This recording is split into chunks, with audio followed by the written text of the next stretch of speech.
What is up, ladies and gentlemen? Chris and Cherie Gio here, coming to you from Beyond the Veil. We had an awesome show yesterday. It was okay.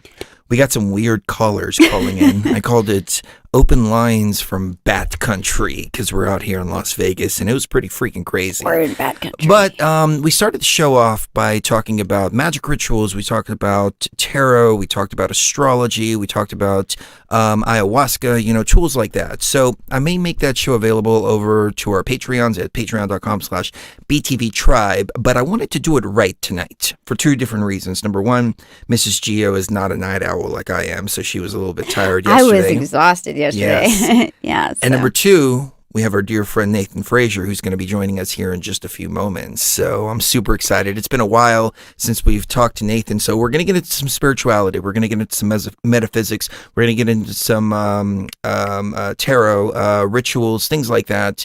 We may also get into some good business advice, too, because Nathan has been freaking killing it. Yeah, yeah. As I mentioned on the show yesterday, actually, I'm going to save the intro for after I play this track. This is a track that Nathan and I did, and Cherie with Bliss a while back, so enjoy. Stop it, but we don't give a fuck, we'll always dodge and duck it. Rising up above it, see us at the summit, left them off in the dust when we bust off like a comet. Every time we come, we'll see these haters wanna stop it, but we don't give a fuck, we'll always dodge and duck it. Rising up above it, see us at the summit, left them off in the dust when we bust off like a comet. Jump up on this mic, these haters take a step back. It's all about the movement, spitting nothing but the facts. I got this bitch brigade on my couch, just getting whacked. Now I got these bitch ass haters steady biting on my back, man. What the fuck is going on? COINTELPRO's coming wrong, trying to stop the message, cause the message coming too damn strong. Never do I play along, shake them off like all day long. Focus on my mission while they plot and scheme from dusk till dawn. But I don't give a fuck, I never have, I never will. It's just another chance for me to brush up on my skill. They do it for the hate, man, some do it for the thrill. I do it for the love, cause I gotta keep it real. Every time we come, we'll see these haters wanna stop it, but we don't give a fuck, we'll always dodge and duck it. Rising up above it, see us at the summit, left them off in the dust when we bust off like a comet. Every time we come, we'll see these haters wanna stop it, but we don't give a fuck, we'll always dodge and duck it. Rising up above it, see us at the summit, left them off in the dust when we bust off like a comet. Hey yo, Chris, I can feel you like 120%. Haters and infiltrators are hell-bent. I wanna tie them up and make them repent, and then find out by whom they were sent. These days they seem all out, and if you know payday, you know he's balls out. Alex Jones, he can't stand criticism, and I don't trust him as far as I can spit it at him. That's the way it's gotta be, until we know the details of the Council for National Policy. I can only take a stab at it, but what I do know is their agenda's very elaborate. So who the fuck can we trust? When it comes down to the grizzle, my nizzle, I'm ready to bust. Till the clip is empty. These days, I don't even trust Gerald Celente. Every time we come, we'll see these haters wanna stop it, but we don't give a fuck, we'll always dodge and duck it. Rising up above it, see us at the summit, left them off in the dust when we bust off like a comet. Every time we come, we'll see these haters wanna stop it, but we don't give a fuck, we'll always dodge and duck it. Rising up above it, see us at the summit, left them off in the dust when we bust off like a comet. We in the middle of a war and I got a mission, exposing these hoes as controlled opposition. Listen, I ain't hating or dissing, I'm just trying to expand your vision. For real, it's sickening the conditions we live in. They trying to transform the planet to a prison, and most of these sheep is halfway asleep, sitting in their living rooms watching their televisions. Yeah, but some of us is different. We read the newspapers thinking who the fuck they kidding. We hate these politicians and it doesn't really matter if their last name is Bush, Obama, or Clinton. We saw the Twin Towers and we thought demolition. The powers that be said, well, you gotta get them. You can tell them anything to make them feel like victims, so long as Jesuits and Zionists are never mentioned. Every time we come, we'll see these haters wanna stop it, but we don't give a fuck, we'll always dodge and duck it. Rising up above it, see us at the summit, left them off in the dust when we bust off like a comet. Every time we come, we'll see these haters wanna stop it, but we don't give a fuck, we'll always dodge and duck it. Rising up above it, see us at the summit, left them off in the dust when we bust off like a comet. I don't know where we're headed, I don't know where to go. Just listen to your intuition, follow the flow.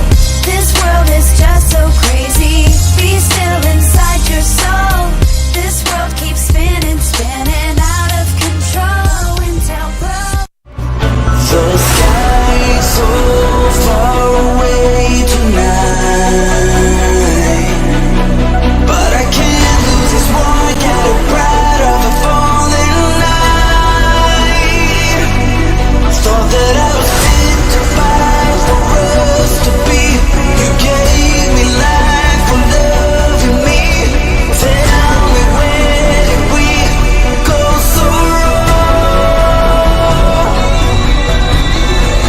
Raw consciousness does not require a savior, but rather, raw consciousness requires only knowledge of oneself and the power to access it. Remember this, as we unlock an even greater gnosis from beyond the veil.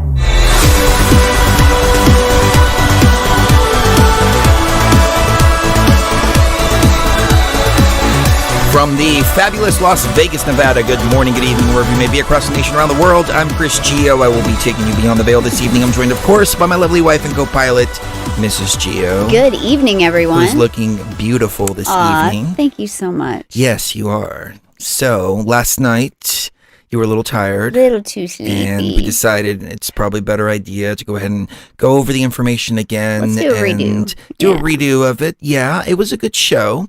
We got some pretty interesting callers. Yes. We called it, what do we call it? Confessions from Backcountry or something like Call-ins that. From Call-ins Backcountry. from Backcountry, From Backcountry, yeah. because it was batshit crazy.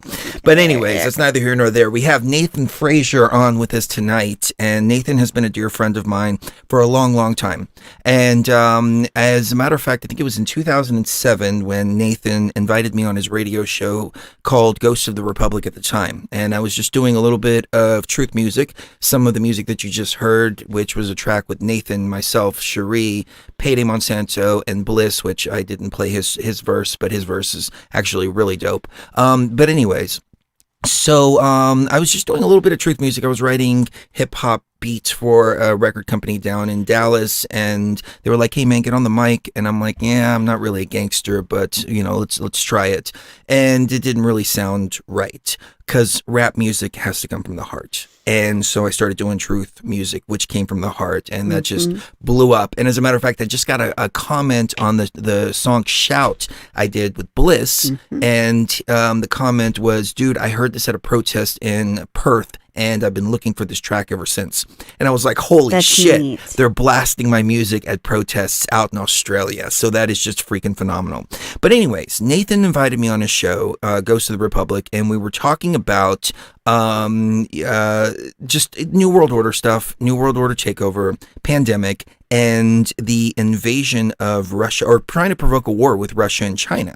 And I still remember this to this day, and I think Nathan, and forgive me for speaking for you, Nathan, but I think he was kind of like, "You're crazy, man. Why would they want to do a war with Russia and China?"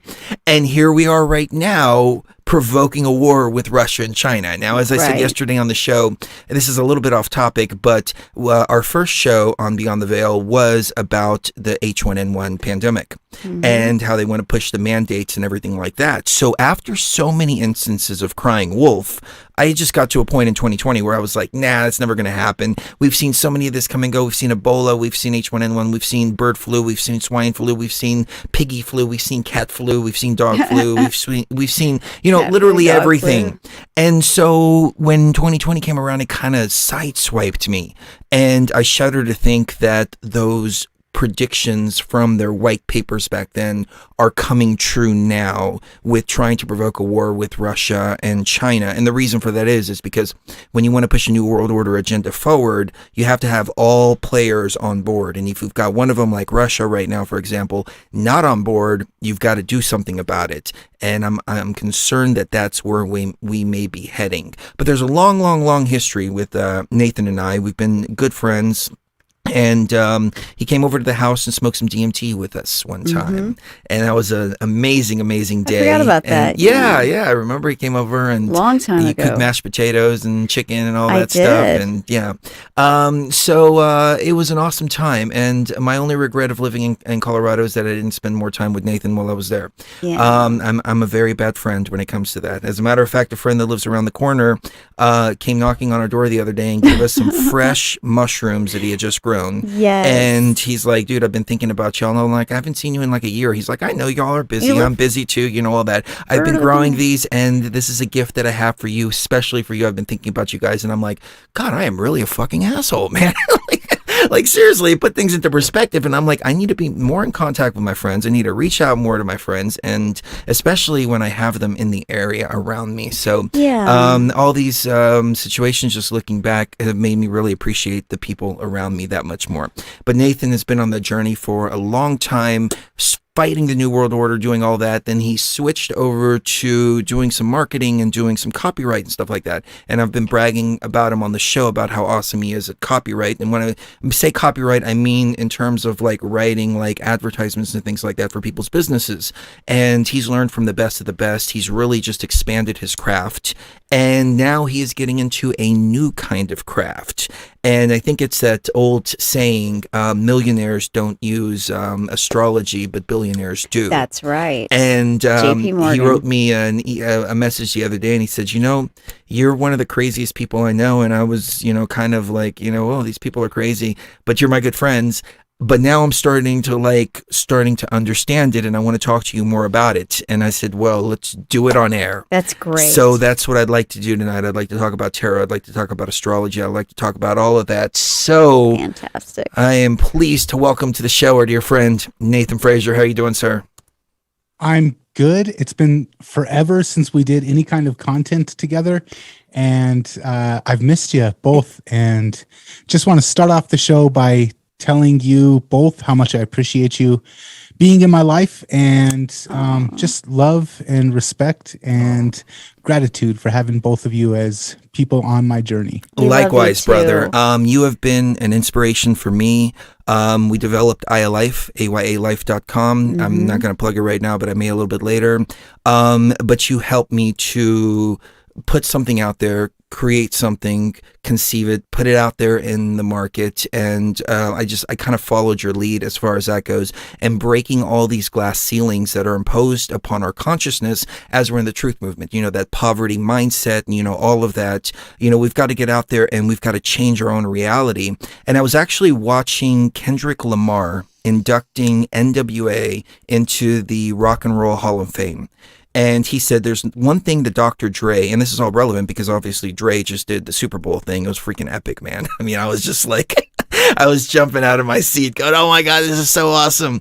There's a meme floating around, and the meme says something to the effect of, everybody watching the Super Bowl was like, man, I'm so glad they didn't put on like The Who or Paul McCartney or or music for old people. And then it hit us. Wait a second. Now we're the old people. Oh shit. But anyways, as Kendrick Lamar was talking, he said the number one thing that he learned from Dre is that being gangster is about changing your reality. And I was like, holy shit, I never thought that I would liken the two together, but apparently Dre and all of them, they're all about manifestation, changing a reality, doing all that. And hearing Kendrick Lamar say this during the induction into the Rock and Roll Hall of Fame, kind of ties everything all in together with our journey here. I mean, going through the rap music, you started rapping with your brother. We did a few songs together. You got it. You went off and developed your own craft and everything like that. And now we're coming back to the esoteric. So it's just amazing how everything's just tying all in together. Yeah, and we'll discuss this further throughout the episode, but coming back to the esoteric with a whole different view and filter to look at things through, and then re-examining so many of the beliefs that I held when we first met, and wondering, as my perspective has changed on a lot of this stuff, and wanting to catch up with both of you and see if both of y'all's perspective has changed as well. And then hopefully I can be selfish and ask some questions and get some answers for stuff that I'm struggling with, or at least trying to find insight on. Absolutely. Absolutely. So, where would you like to begin? Because there's so many places we can start. Why don't you take us away wherever your heart is feeling? Okay, but first of all, I want to point out the Illuminati symbolism in the background.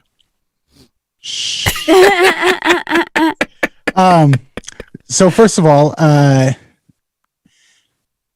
I'll have to say this. For a while there, I thought both of you had went off the deep end.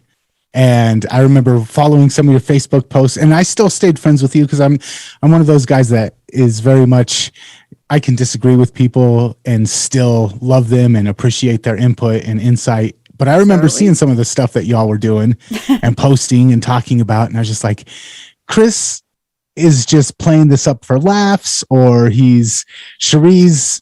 And then I talked to you guys, and then you guys Cherie did a tarot reading for me.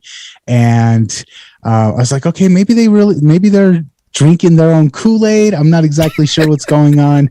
But over the last 2 years, I'm going to say this. I read Stephen King's The Stand in 2019 for Halloween. I was like, I want to read a scary book.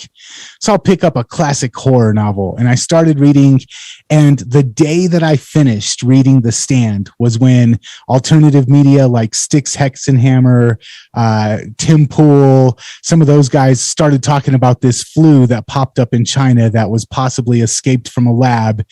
And I was like, wait a second, I just got done reading The Stand, and now the exact plot of the movie is starting to pop up on underground YouTube or alternative YouTube channels. Like, what the heck's going on here? And through that period, the last 2 years, just more and more coincidences, more and more strange things have been synchronicities left and right. Even today, just having, between yesterday and today, having all kinds of strange synchronicities where it just got to the point where I couldn't ignore these things anymore. And I started digging into it. I started looking into some of the stuff that y'all have been talking about for years. And my perspective has changed a lot.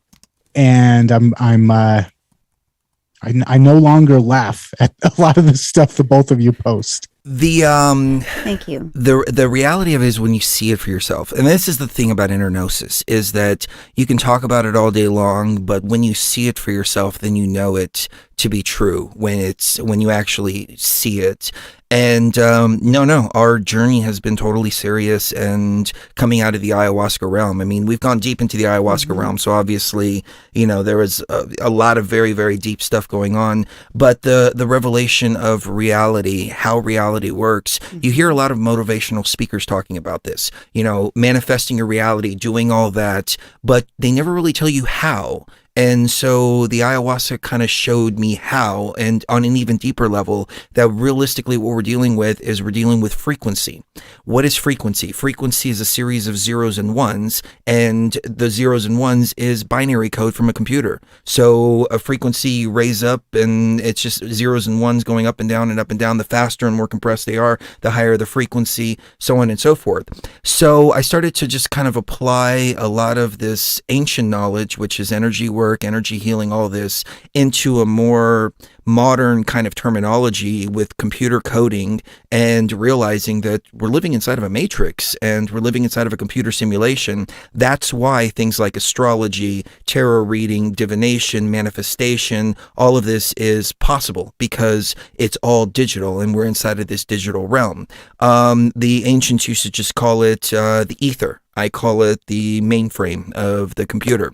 But tapping into it, you can pull out this knowledge, and using that knowledge and that power, manifest whatever you want to manifest. Now, it's interesting because they actually did an experiment, and we came across a CIA document that was on CIA.gov. They wound up pulling it, but it was them talking about the Monroe Institute and how they have trained some of their CIA agents to be able to manifest reality and do different kinds of things like this. And we're like, oh my God, this is on CIA.gov. I mean, we covered this like way back in like 2017, and luckily it's still on the Wayback Machine. So you can go to CIA.gov and to the Wayback Machine and still find the document there as a source, but it's no longer on CIA.gov. But they were talking about the way you manifest reality is you try to create something that's closest to this time space. So let's say I wanted to manifest Godzilla coming through New York. That's so far away from this time space that it's going to take, thousands of years for it to manifest. It may manifest in 10,000 years.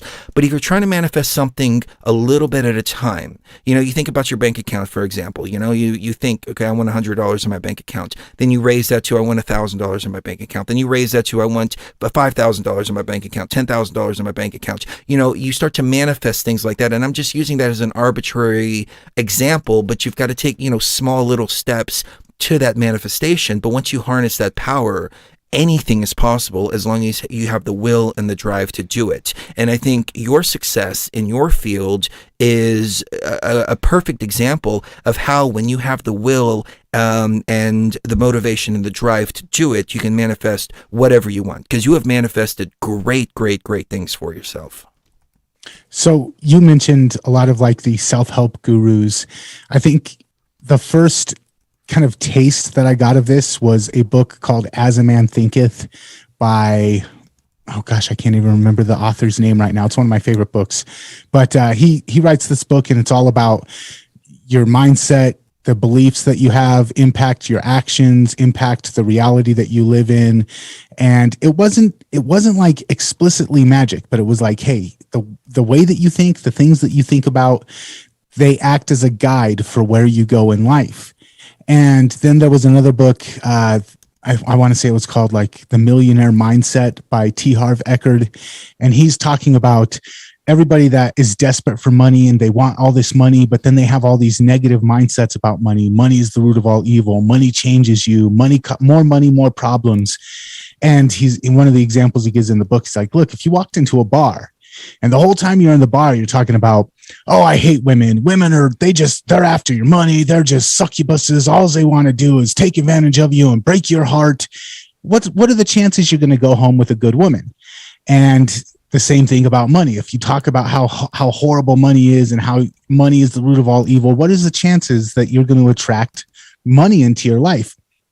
And throughout, this was like 2013, 2012, when I started really getting into business and looking into all of these mindset issues around money and success that I had, because I was just beating my head against the wall trying to start businesses and failing over and over again. And eventually I had to realize, look, there's self-sabotage. I'm doing stuff to stop myself from succeeding. And then there's other people like Neville Goddard or Bob Proctor and all of these guys that are kind of like on a little bit closer to like the secret type of manifesting and a law of attraction and all that stuff. And then, about 2 years ago, I finally just right in the middle of, about in the middle of this whole Corona pandemic, whatever it is that we've been playing along with for the last 2 years, right in the middle of that, about a year and a half ago, it finally just snapped. I was like, wait, all these people that I've been following forever have been teaching me magic. They just didn't straight up say that this was magic. And then I just was like, wait, I hate to sound like conceited and self-centered, but I was like, how much of this that we're living in right now is because I read The Stand and I totally fed into all of this stuff and helped manifest. And also, how much of, like the media, how much does the media have power over what people pay attention to, and how much power do they have to manifest reality through directing the masses' attention? And so all of that come together. And then I just had this shift. I was like, okay, if I have influence over where reality goes, I started looking into magic and looking into synchronicities and coincidences. And I was like, I'm going to start trying to do other stuff. I had somebody reach out. This is the weirdest thing, and then I'm going to turn it back over to you. But I had two of my clients, their businesses went under because of the lockdowns. They had to close down their businesses, shut them down. I had another client drop me because I was really against the mask mandates, and he was like, oh, the mask mandates are good. We're saving lives. Dropped me. My business was not the worst, but I was still scraping by, but I was not doing nearly as well as I was at the end of Trump being in office. And I said, okay, I'm going to start having a more positive mindset. I'm going to look at things differently. And somebody calls me up and he's like, hey, I heard you, or he hits me up on Facebook. He's like, I heard you on a podcast talking about taking your daughter to swim at Horsetooth Reservoir because the swimming pools were closed. And I'm like, okay, creepy stalker guy. I should probably delete my Facebook account. Then he's like, you should come visit me. I'm like, I don't have any idea who you are. And he's like, I live right by Horsetooth. And I'm thinking to myself, yeah, sure you do, buddy. Well, he invites me out to his business. I go check it out. He's in the cannabis industry. It was right after I had just failed growing a cannabis plant. I was trying to grow one. It died. I felt like a total failure. He's like, I can help you grow really good weed if you can help us with our marketing. And he's turned into like my favorite client. He's broken me into the cannabis industry. I've got 3 potential new clients in the cannabis industry that I'm working out deals with right now. And all because of a really strange coincidence that he was looking for a marketer. I was looking for someone to help me grow cannabis. He was listening to podcasts about marketing and heard me talking about how I went swimming at Horsetooth Reservoir. He lives right there at Horsetooth Reservoir, and ends up, we hit it off. We're great friends now. It's a super beneficial professional relationship. And maybe later in the conversation, we'll talk about some of the money manifestation that I've been doing while working with him on his marketing, and some of the very strange, undeniable things that have manifested from that. Man, that is wonderful. And let me say that in 2019, Cherie and I watched The Stand, the series. And it was so weird. I don't even know why. We just happened to be flipping through Netflix or Amazon Prime, and I turned it on. I read the book a long time ago when I was 17 years old, and I was in a place where I had nothing to do but read books. I think you know what I'm talking about. But I read The Stand back then, but I didn't really understand it. But then I watched it again in 2019. But through my ayahuasca journeys, what I discovered was exactly what you said about money. How are you going to attract something that you hate? And I changed my mindset from that. And I remember doing a lot of shows saying, you have to look at money as energy. And the way that I look at it, and this goes to not only esoteric, but also just plain customer service, which I'm huge on because I've been running businesses all my life, is you've got to look at it as people's energy. It's people's life force. And so they're giving you part of their life force, and that's what that money is. It's a representation of that. And so you have to deliver them a product or a service that is equal to that, if not greater. And that's how you make a successful business. And in my humble opinion, customer service is like huge for me, and it sucks because in this day and age it's a lost art, but customers are like, you have to treat them like family and appreciate that energy, and that energy will keep on coming back and keep on coming back and keep on coming back because of that. But I came to that realization too. How do you attract something that you hate? And I started putting that message out there, and it was well received by some, not received by others. But it's really amazing to hear that these ideas are coming from books that millionaires have written. And so I guess it just goes, hand in hand. The number one thing that the Aya taught me, the DMT taught me, is don't try to make money. That's not the goal. The goal is, how can you change people's lives? And I think that's just a basic business marketing thing, is you don't seek out to try to make money. I mean, you and I were talking at first about this product that Cherie and I were going to buy into the business and sell. And you asked me, do you believe in this product? Would you use this product? And I said, well, it's not really something that I would use myself. I don't have any use for it, but it's something that I think people would benefit from.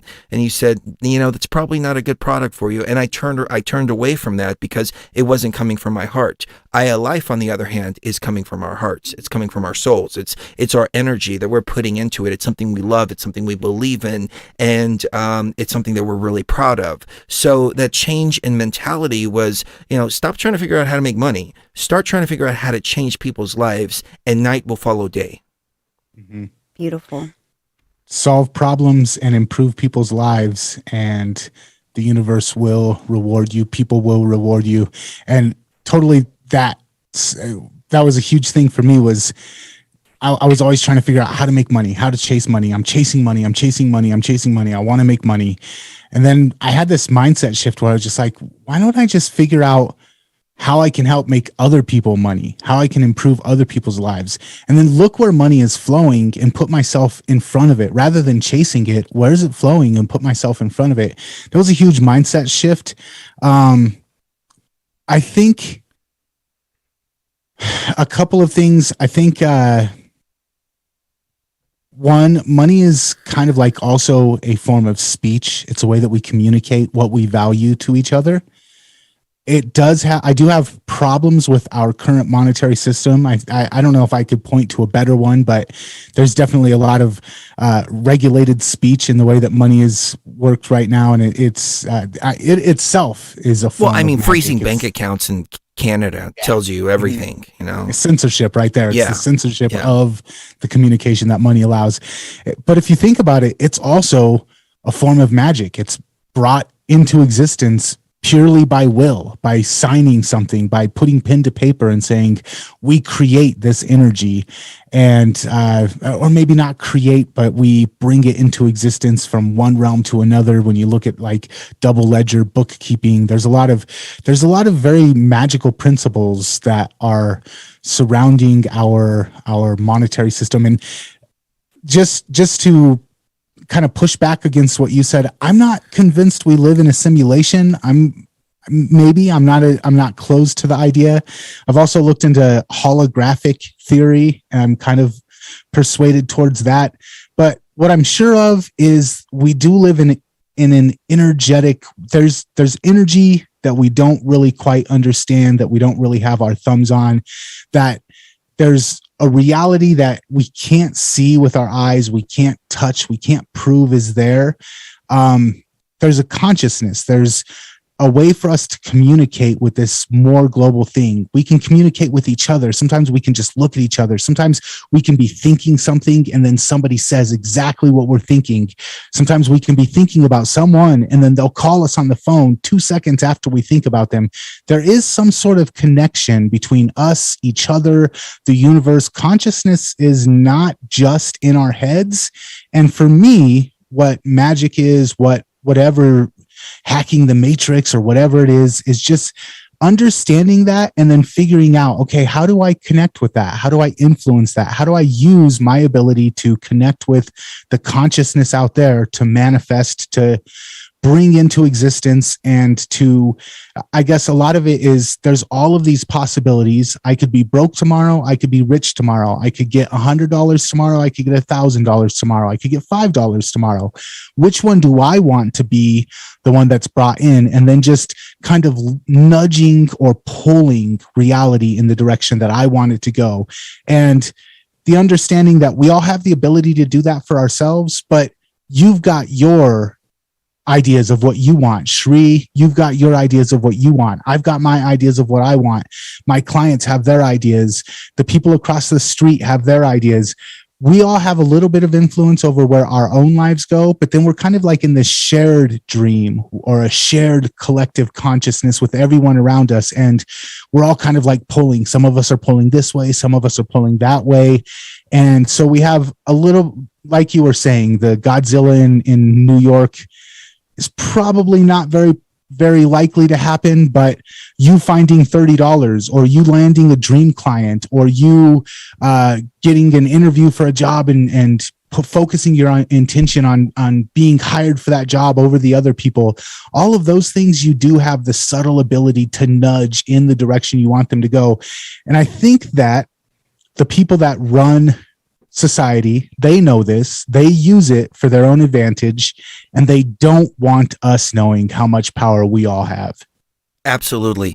I mean, this goes all the way back to the Catholic Church, going through, taking over all the ancient knowledge, keeping it in the catacombs, using it for themselves, forbidding anybody else from using it. I remember you mentioned finding $30. I was in 9th grade and I skipped school and I was going over to a friend's house and I was like, man, I wish I had some weed, man. I wish I had some money. And I'm walking to his house and I look down and there's a $20 bill on the ground. And I'm like, oh, cool, I can go get a 20 sack down. But I mean, going all the way back there, I wonder, like, you know, are these just weird coincidences that happened in our lives? Or is it something that we're consciously manifesting? I mean, I remember being a little kid and my dad always had this negative mentality. You know, everything was no, can't do this, can't do that. And it used to drive me crazy. It's like the younger I was, the more gnosis I had of the manifestation of reality. And I knew by him speaking those words, he was speaking all this negative stuff into existence. He was speaking that limitation into existence. Yes, Yeah. the glass ceiling and all of that.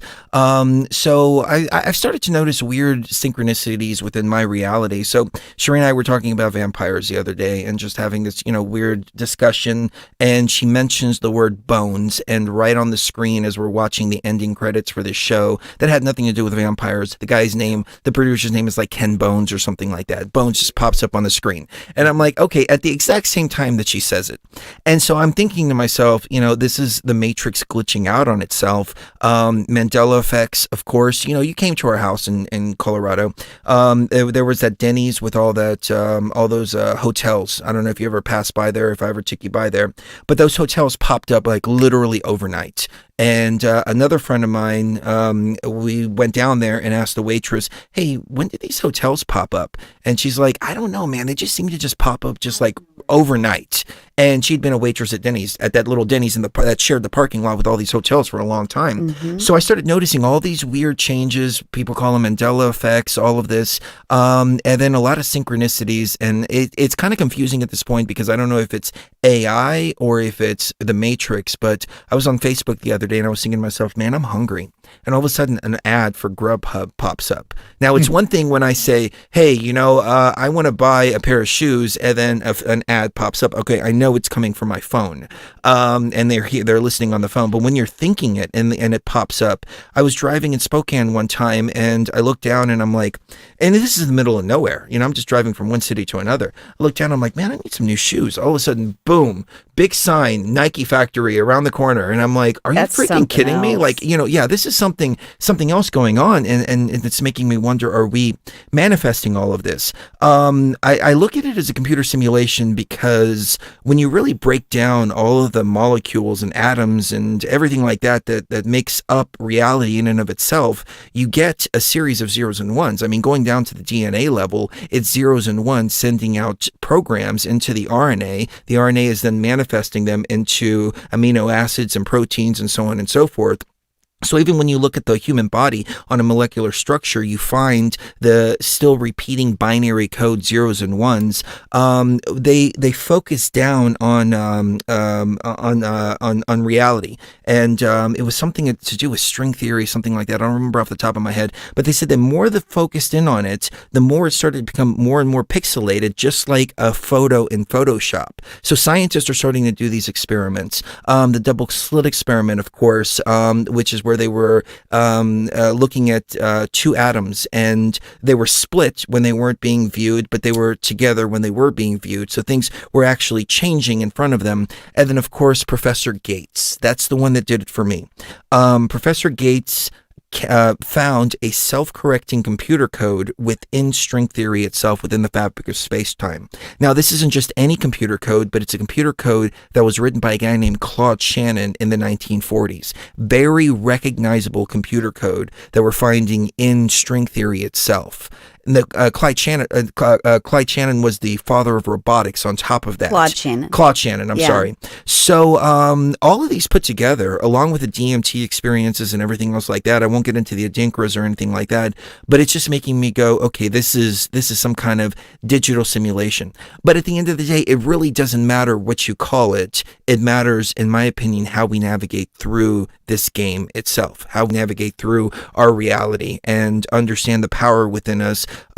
We understand the manifestation. We understand astrology. Here's the thing. I look up at the sky and they're telling us these planets are way out in, outer space and billions of light years away. And I'm not going down flat earth theory or anything like that here. But what I'm illustrating is that astrology works so well that I used to go into business meetings and Sheree would send me my transits and Skype early in the morning. I'd come out from the meeting, it went like shit. And I'm like, oh my God, it went like shit. I opened my mouth, I said the wrong thing, I said this, I said that, et cetera, et cetera. And she said, well, sweetie, it was all in your transits right here. And she'd show me the message she sent me early in the morning in Skype, showing you're going to open your mouth today, you're going to have a bad day, keep your mouth closed, do more listening than talking, et cetera, et cetera. When I follow her astrology charts, things work out that much better. And so the way I've started to look at astrology is we're looking at energy changes that are happening here in the matrix. And so we can look look at it on a global level, which we don't have too much control over, but we can also look at it on an individual level. And those individual transits are when we are more likely to be more successful. So you can have a day that's a great transit day that's great for a business meeting, or you can have a day that if you have a business meeting, it's going to fail. And so using that knowledge, you can either ride the wave or you can defy the stars, one or the other. And as I started implementing this more and more in my life, I started noticing that things were just happening a lot easier and a lot better. And I was also avoiding a lot of the potential pitfalls by ignoring astrology. So I started looking at astrology completely and totally different. And the question is, why do these planets that are billions of light years away have an effect on our consciousness here? Right. That's the big question. And that's what took me to the computer simulation theory. I was going to say something. There was a quote, and tell me if you can guess who said this. I'll bet you can't. It's the soul of a newly born baby is marked for life by the pattern of the stars at the moment it enters the world, unconsciously remembers it, and then remains sensitive to the return of configurations of a similar kind. In other words, when those same aspects come back around in your life, you're actually going to feel them the same way like that you felt them at the moment of birth. In other words, you're sensitive to these things because of that specific pattern when you were born. Do you know who said that? Johann Kepler, the inventor of the telescope. Even he understood the value of astrology. Hippocrates said, no physician is worth calling himself a physician if he doesn't understand astrology. You know what's great about being with an astrologer? Is when you're an asshole, then she's like, he's having a bad transit day. It's having a bad transit day. Now, the days when you're not having a bad transit day, I know you're just being an asshole. So there's also that. But yeah. So can I ask both of you a question, and you can tell me, you can kick me off the show if you don't want to answer it. I'm okay with that. Dude, we would never do that. We'd never kick you off the show, dude. Have you all ever messed with influencing, hacking, spell casting, anything like that? Or is it just divination through the cards? Okay, so my perspective on this, and Sheree, I don't know if you want to take this first or if you want me to go for it. No, please go ahead. Okay. Spell casting, I have done to a certain degree. But the thing is, you don't want to provoke something that's not meant to be. So love spells, things like that. Why would you want to force somebody to love you that's really not going to love you? That's just fake. And it can actually... Might as well masturbate. Yeah, it can divert you away from the person that's really going to make you happy. However, I'll give you an example. I was at Best Buy. And I wanted this graphics card, and I wanted it cheaper than what they were selling it for. And I found one, but it wasn't the exact same model on a different website, and I asked him, can you price match this for me? And he looked at it, and there was like a T at the end of it, and the one that I was trying to buy didn't have the T, or vice versa, or something like that. And he looks at it, and he's like, you know, this isn't the right one. I can't price match this. And it was a difference of like $1,400 to like $300.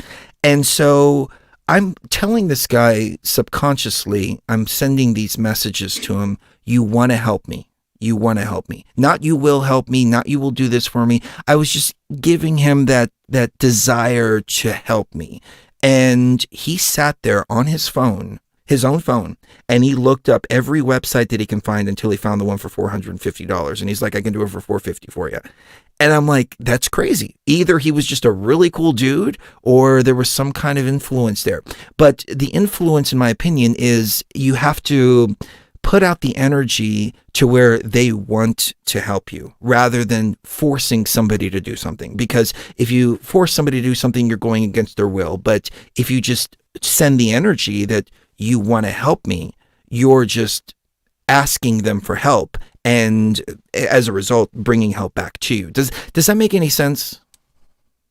It does to me. I am. Before I go off on a tirade, I'm interested to hear Cherie's response. You know, there are several different types of magic and divination, and several different tools. Some of them I use in my personal life, and some I don't use. There's also some that I use with other people. Divination, I'll use tarot with other people. I'll use astrology with other people, and I'll do readings for people with as far as love stuff. But when it comes to getting my hands dirty or actively changing anything, I see that the same way as like a programmer sees the program of the Matrix. I don't do anything that could even remotely result in a karmic tie being developed between me and that other person. That even prevented me for a while. I wouldn't even do readings for people because even just that was developing enough of a tie back then. I didn't have as strong of shields as I do now. Chris has helped me tremendously over the years building my shields because he's really good at practical application of ethereal protection spells. He's really good at that. And I wasn't very good at that to begin with. So I've gotten better at that. And then I've also helped him get better at practical application of other types of manifestation spells. And manifestation spells are what we're usually talking about when we talk about magic. And that involves manifesting a reality that is different than the reality that would be manifested if you weren't doing anything at all. And the only problem I see with that is if you are using offensive magic versus defensive magic. That's the only type that I use that would harm another in any way. And that isn't even harming another. That's simply a bubble type of barrier. If I can jump in real quick. Please. So the bubble protection spell bounces energy back to the sender. Yeah. So if they're sending good energy, they're going to get good energy back. And they're like, oh my God, I'm getting good energy back. I'm going to keep sending good energy to this person. Yeah. If they're sending negative energy, they're sending negative energy back. And I've seen people destroyed, like literally homeless Yeah. on the street in shambles by sending us negative energy. Cancer. But we're not adding any energy to it. We're just No. sending back whatever they're sending. And I think that keeps you karmically pure. Right. But for me personally, rather than spell casting and all that, I like karma. So I'll give you an example. I don't talk about this kind of stuff often because it takes away from the karma, but I've told this story before. I was at the hairstylist and this old lady walks in, 89 years old, 90 years old. She was shaking, all this stuff. She was selling these little things for Mother's Day and they were like $20 each. And she's like, does anybody want to buy any of these little coffee cups? It was coffee cups with little candies in them, stuff like that. I got this from her as well. So I was like, how many do you have? And she goes, I have about 12. And I said, I'll buy them all. And she's like, oh my God, really? And I said, yeah, I'll buy them all. I said, go home. It's hot. And it was May in Las Vegas. And I was like, you need rest. So I gave her like $240, something like that. And then I was walking around giving them all to the salon. The stylist, I gave some to Cherie, things like that. I get home. And my crypto had gone from, I put 200 in a certain coin. It was 600 by the time I got home. And I was like, wow, this came back threefold. Like just immediately like that. But the thing is though, in the heart, there wasn't the expectation of, I want my crypto to triple. It was just, I want to take care of this person because I see this lady struggling. If it was my grandmother, I would be honored if somebody did that for my grandmother. So the intention behind it matters a lot too. But take us away, please, Nathan. So I'm going to go a couple different directions with this. Number one, y'all have known me forever. I'm a huge proponent of individual freedom and liberty and not forcing anybody to do anything against their will. So I stay away from all the love magic stuff. I stay away from anything that would like infringe on somebody else's free will. I think I look at that stuff and I don't want people doing that to me. So there's no way I would ever do that to somebody else. I'm going to, because one of them is still in the middle of manifesting. So I'm kind of cautious to talk about this one, but I'm freely going to talk about the first two. I've only done this 3 times using something called sigil magic. I'm not going to go into how it works or how I did it. I'm just going to say. What would you mind going into what sigil magic is just for the audience? So my understanding of it, and I had been dabbling with mindset stuff and willing stuff into existence and having a conscious direction to my own life for, like I said, 8-9 years before I ever took the leap and actually practiced something or tried some sort of ritualistic magic. Sigil magic is kind of a bit of ritualistic magic. It's basically using, again, this is my understanding of it. You'll have to interpret it however you will. I believe that there's 3 forms of consciousness. There's the conscious mind, the thing that's paying attention and taking notes and the inner dialogue. There's the subconscious mind, which is what regulates all of the stuff, the heartbeat, the pre-programmed stuff, the responses that were burned in you from when you were a child, either through your own programming or programs that were forced on you by your parents or religious leaders or political leaders or school teachers or whatever. All of those things that you just do without thinking about is the subconscious mind. And then there's this outer consciousness that is kind of like a shared consciousness. Maybe it's the energy that we all return to when we die. Maybe it's just the coding of the universe. I'm not exactly sure what it is, but the idea is to use a conscious thought, embed it in your subconscious mind, and then allow your subconscious mind to communicate with the exterior consciousness, the meta consciousness, or the collective unconsciousness is, I think, what Carl Jung called it. But you say, this is what I want, and then you figure out a way to get it implanted in your subconscious mind so that it can communicate with everybody else out there and kind of push reality in that direction for you. It's just a more focused way of using your conscious mind to direct your subconscious mind to communicate with the greater subconscious to bring you what you want. That's, if you don't mind me jumping in real quick, that's actually very similar to what it said in that CIA document about sending off, rather than conscious mind, what they used is you send it off into space. But I think space is internal, and you sent off that whatever it is, and then space-time will catch up with whatever it is that you're sending out. That's right. So it sounds very similar to what they were talking about. Yeah. And okay, so the way that I do it, the way that I was taught how to do it is you take your idea that you want to happen, your desired outcome, and you spell it out in an actual sentence. You spell it word by word. Then you go through and you strike out every vowel, and then you go through and you strike out every repeating consonant. I can't pronounce every letter that's not a vowel, every time that a letter repeats. And then you use the remaining letters you just kind of combine them in a way that flows for you. And I did, and I can't remember the exact one that I did because I wasn't actually expecting it to work. I was like, I'll just try this. What's the harm? I said that I wanted my relationship with this client. I love working with him. It was not the season. His industry has an up season and a down season. It was in the middle of the down season. The month was not going very well. And I said, you know what? I'm going to try. I just want our relationship to bring wealth to both of us. I want our relationship to bring financial success to both of us.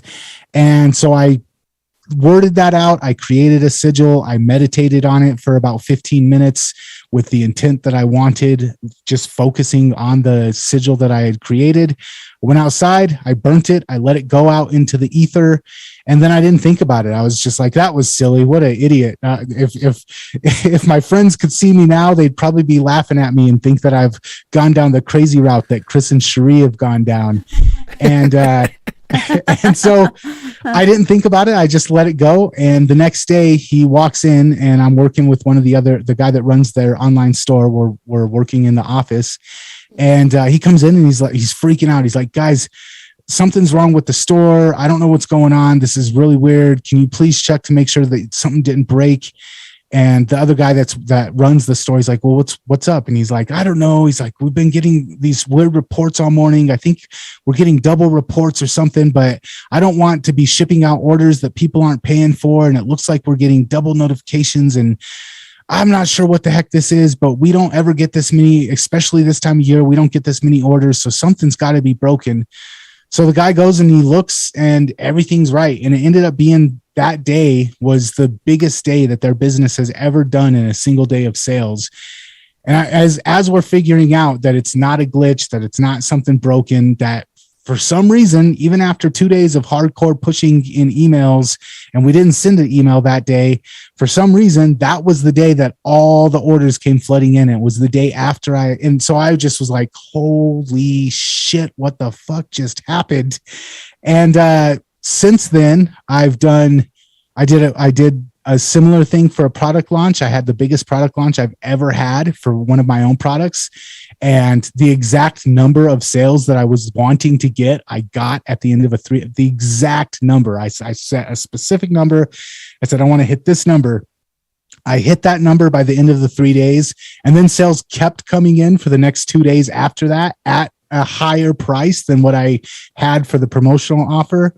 And then last week I did a piece of content with another copywriter, and I put the intention, hey, I want this piece of content to hit people that are my ideal clients, people that would be interested in working with me. And generally I get about 2 or 3 business owners or marketing people that are the marketing directors for businesses. I get about 2 or 3 inquiries a month. And over the last 9 days, I've had 10 days now, every single day, 10 days in a row. I've had every single day somebody hit me up and be like, hey, we want to talk to you about working with us. And today was the 10th day in a row. I've had 10 inquiries in 10 days. And that's never happened for me. I'm, like I said, 2 or 3 a month is my usual. But just going back to forcing people to do things against their will, I'm very cautious. Every time I've done it, I'm very cautious. And this is just the way that I market as well. I don't want to sell to people that don't actually need what I'm selling. I don't want to sell to people that don't have a problem that I can solve. I don't want to work with people who don't actually need the service or the product that I can provide for them. And so I'm very cautious about the way that I word my sigils, the way that the intent that I put into them. I'm very much put my content in front of people that it can help and can afford to work with me. Don't put my content in front of people who will be suckered into buying something they'll later regret. Don't force people to give me money. It's not about, hey, universe, send me money. For me, it's always about, hey, help me find the people who need what I can do, and then will be happy to pay me for it. So I approach it differently. But it's part of just who I am. I think I'm not the desperate guy who needs $30 and is like, universe, I don't care if it falls out of an old lady's nap or purse bag and it's her last $30. I need that $30. Please send it to me instead of her. I don't approach it that way. I approach it as, hey, I know I have stuff of value. I know that there's people out there who need it. Please help my message get to those people so that we can both end up in a situation where we both walk away happy. That's beautiful. Yeah. That's beautiful, man. I've never messed with sigil magic or anything like that. I'm more of the drink ayahuasca, go in, change the energies that I need to change and come out.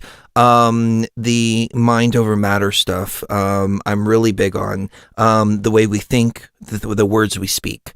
Sometimes they don't manifest the way that we want them to, you know. I had an ayahuasca vision and journey at the Luxor Pyramid here in Las Vegas on 12/21/2020, and I saw Trump handing over things back to the cabal, and I saw this. I came out, I started talking about it. I didn't want to believe it, but after a day or so, I didn't even want to speak those words into existence. It still wound up happening. The cabal still wound up, doing all of that. But I saw what I saw, but I didn't want my words to contribute to that energy. Likewise, I'm really careful about the words that I speak about myself, about Cherie. We've had 2 health issues pop up on us. We got into this car accident. They found in the spine MRI metastatic disease, and I was like looking at it, and I'm like, okay, this is messed up. This is messed up. This is messed up. And then some shit about metastatic disease. And we're sitting in the car, and Cherie's looking at me, and she's like, She starts crying, and I'm like, what's wrong? And she's like, do you not understand what this metastatic is? It metastatic or metastasis? Showed evidence of metastatic Disease. And she's like, do you not understand what this is? And I'm like, what is it? And she's like, this is stage 4 cancer, sweetie. And I'm like, that's fucking stupid. I don't have stage 4 cancer. I'm like, that's ridiculous. And I refuse to accept that reality. And they do more tests, and then they come back and they tell me, well, it must be a misreading of the MRI. I don't know what's going on. So I don't know. It could very well legitimately be a misreading of the MRI, or I just wouldn't accept that as part of my reality. And I just said, no, I'm not going to do this. Cherie's going through some issues right now, and she's having to have a surgery coming up. And they were doing a lot of internal tests before the surgery because there's polyps, and they were testing these polyps. And we sat down, and she was really worried about cancer. And I said, sweetie, you have to make up your mind. Do you want cancer or not? And we sat down, we did a little ceremony, a little ritual. She said, I don't want it. Every single biopsy they did came back negative. And even the doctors were surprised, and they were like, wow, this is incredible, which was good news because it means the surgery can be done in a completely different way. And they can fix things a lot easier, and we don't have to worry about something major happening after the fact. But you take those two situations and, maybe it's just coincidence, but I really believe that it was the way that I was thinking about the situation, and I would not accept that into my reality. What do you think about that?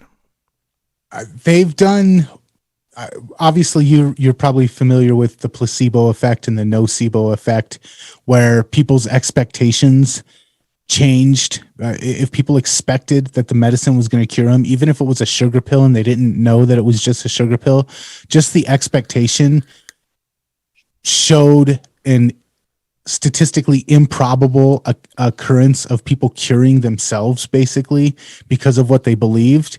Same thing, the opposite direction. If people believed that it wasn't going to cure them, if people were told it's just a sugar pill, if people were told there's no hope, statistically improbable, the opposite direction of fatality, of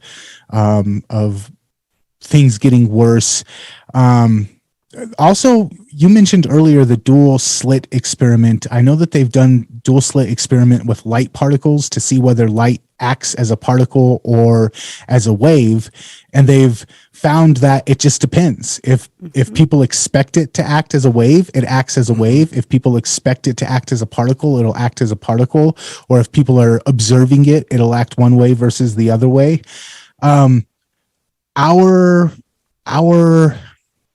beliefs tend to direct where we end up, tend to direct the things around us and inside of us. And I don't think it's 100% guaranteed, but there's definitely scientific evidence, empirical evidence, that there is a persuasion effect to it. There is if you believe one way or the other, the chances start to get pulled that way or the other. And it's once you realize that, then it becomes the very difficult thing of, okay, I need to stop focusing on all the stuff I don't want to happen, and I need to start focusing on the stuff that I do want to happen. Right. And I think that is, most people never even realize that they have that power. But once you do realize that you have that power, then all of a sudden you have this huge responsibility on your shoulder, because it's so easy to dwell on and focus and obsess over the things we don't want. I don't want a global tyrannical new world order state. I don't want Corona to lead to lockdowns and economic collapse. I don't want this mole that looks like it might be something else. I don't want that to turn into cancer. We're just focusing on what we don't want. And it's part of our condition. We just spend a lot more time focusing on the stuff that we don't want. I don't want them to leave me. I don't want them to not find me beautiful anymore. I don't want my boss to yell at me when I show up to work tomorrow. And we don't really train ourselves to think about and focus our attention on the stuff that we want. And so many of us go through lives that are living hell because, number one, we don't realize that we're manifesting this stuff for ourselves. Or number two, even if we do, we don't know how to take control of our own minds and stop dwelling on what we don't want. And I feel like our subconscious mind doesn't know whether something is good or bad. It just knows that this is important. It doesn't know that what we're dwelling on is something we don't want. It just says, oh, they really pay a lot of attention to this. That's It must be exactly right. super important. I'm going to go get more of that for them. That's exactly That's a right. great great point. Yeah. Yeah. What the reality does is it matches up with whatever you're expecting from the reality. And so what you're expecting from the reality becomes your obsessions, and your obsessions become your reality, even if what you're obsessing about is stuff that you want nothing to do with. You're going to attract it to yourself the more you obsess over it. So case in point, I see a lot of people that are very, very afraid of, say, police encounters, or they're afraid of, being messed with by people at work, and they're just constantly messed with at work, And then you have somebody else that works the exact same job and is hardly ever messed with. The only difference is that person number one obsesses over being messed with at work. Person number two doesn't really think about it that much, but doesn't really like it, but doesn't really think about it all that often. The only difference is the obsession is on whatever you are attracting to you. Person number two may be obsessed with, something good that's happening in his life, that he's been obsessed with in a good way, and that's called drive. And we need to find what we have drive towards, not what we're obsessed about. Just to add to that, I totally look like somebody that would get harassed by the police all the time. I mean, my face is covered in tattoos. I look like I am an escaped convict.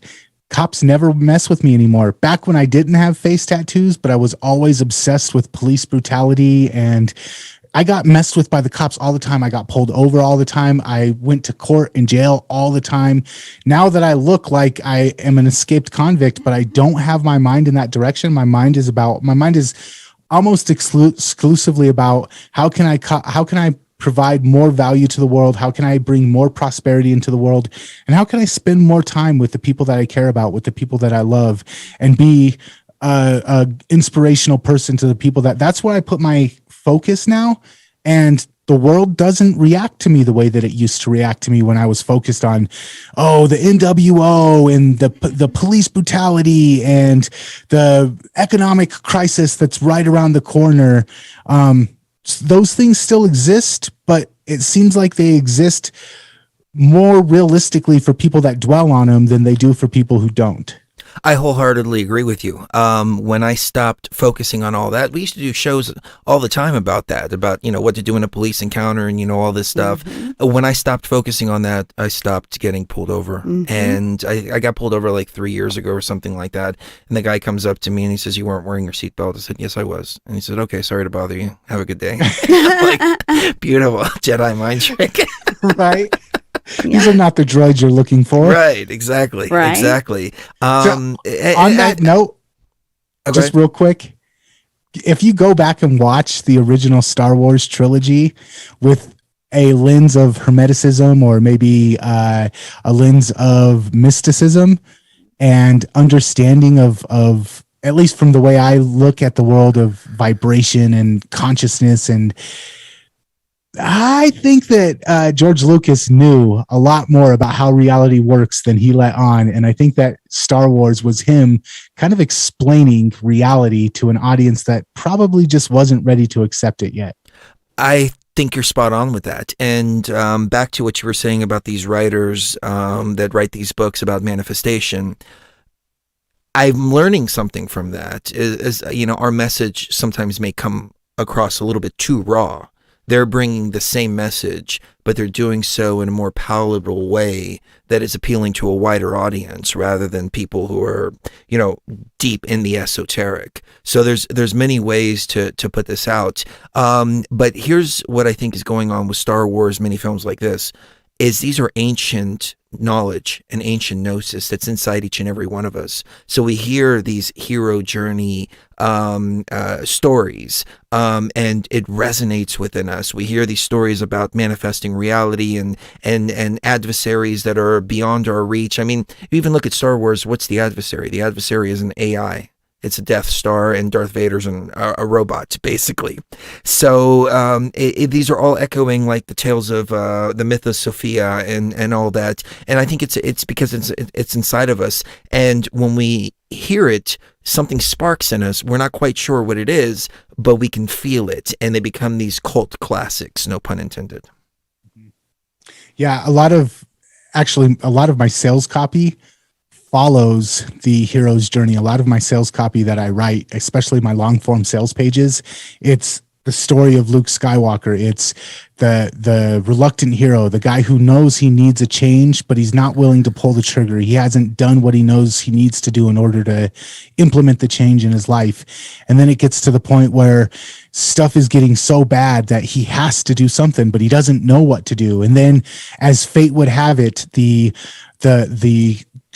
guide comes in and says, hey, I've got this magical thing that can help make your life better. I've got this lightsaber that can help you fulfill your destiny and get you where you need to go. And a lot of times in my sales messages, it's that same thing. It's the prospect who needs to do something to have a better life, but they don't know what to do. And they're just waiting for somebody to come and hold their hand and provide the magic lightsaber that'll solve their problem. And you're right. It's a story. It's a universal truth. It's something that we all know and we all experience on a subconscious level. Over the old story of when the student is ready, the master will appear. When you're ready for the knowledge, when you're ready to finally take that leap, then all of a sudden everything starts falling into place for you. And again, it's just one of those things. Once your subconscious mind knows, hey, this person's ready for this next step, go out to the universe and find and attract the things to them that will help clear the path, find the clues, find the synchronicities that will kind of lead them in the direction that they need to go next.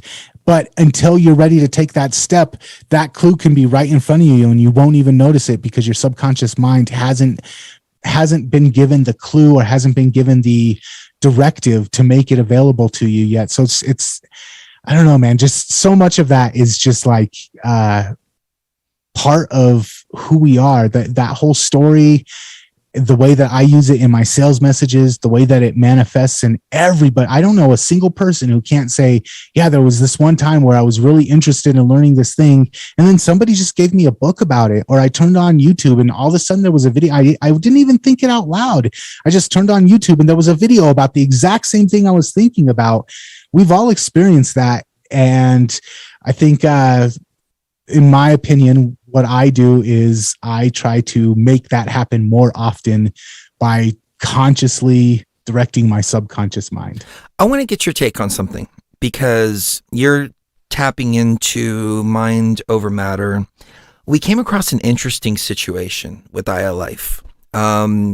It was, let me put it up on the screen here real quick. So Aya Life, it's our CBD oil. We infused it with the spirit of the ayahuasca vine.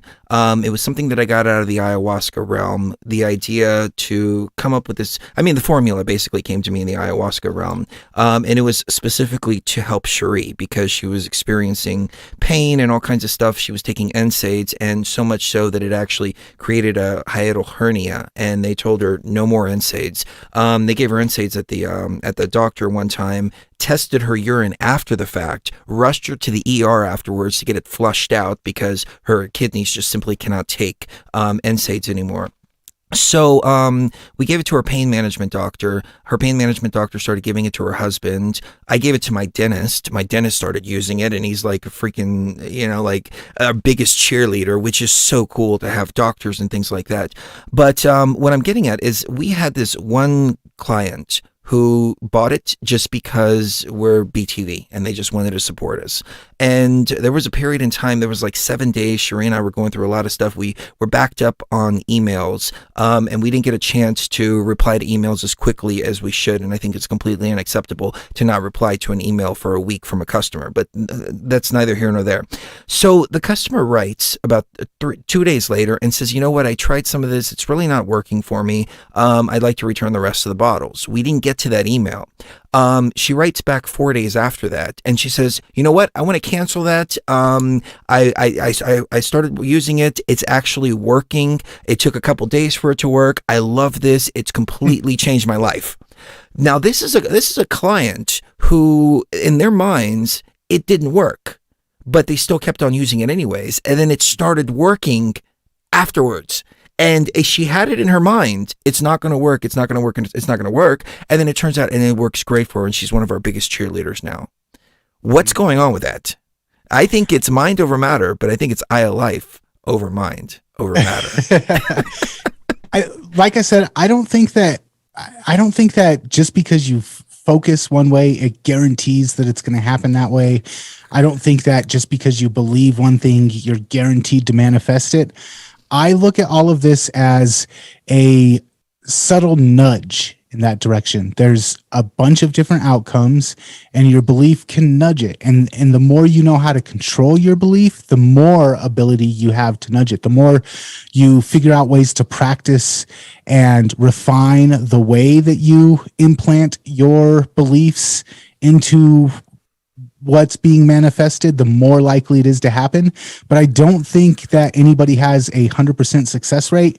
And I think that situations like that, the initial situation might have been her doing the nocebo effect, might have been her saying, even though it might have been able to work, she might have been like, oh, this doesn't work, it's not going to work. And it didn't work for her, but she kept going with it anyways. Yeah, and it worked for her about 3 or 4 days later, because it's a cumulative effect. So you've got to use it for a few days before you start to feel it, because it's got to accumulate in the body. But I thought that was our best testimonial, in my opinion, because she had it in her mind that it wasn't going to work. And then now she's reordered many, many, many times. But for anybody out there that wants to grab it, it's AyaLife, AYALife.com. We've plugged it many times on the show before, so I don't want to be redundant.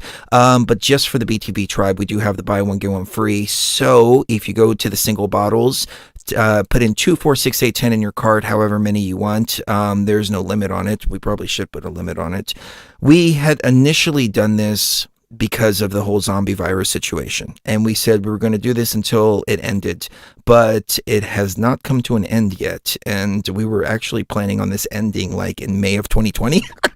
But you type in BTV Tribe in the checkout, get buy one get one free there. So I've got 10 in my cart, just took 50% off there. So take advantage while you can. We also found some documents on the National Institute of Health that were showing that people were dying of the zombie virus, not due to the zombie virus itself, but to cytokine storms. And then we also found documentation from the National Institute of Health showing that CBD actually prevents cytokine storms. We put the two together. We can't make any claims about that, but I think you guys and gals out there can figure out what that's about. And we have moved through this whole zombie virus situation with no fear, nothing like that at all. I think we got it in March of 2020, and we used a bunch of AyaLife, sat in the hot tub, opened up the chest, and we were fine. And then ever since then, nothing at all, period. We haven't been sick at all. Bro, that's so weird because... Oh, maybe mine was March of No, it was March of 2020. Right when it first happened, yeah. I came back from a business. One of my clients flew me out to Columbus, Ohio. We were working on his business for a while out there, and came back. And immediately when I got back, March of 2020, I got it. I was never afraid of it. From day one, I was like, this is going to be hyped up. They're going to use it to crack down on liberties. They're going to use it to crack down on free speech. It's probably going to be worse than the flu, but they're going to manipulate stuff. They're going to blow it out of proportion. And I'm more concerned about how it's going to be used by those who want to crack down on liberty than I am concerned about it itself.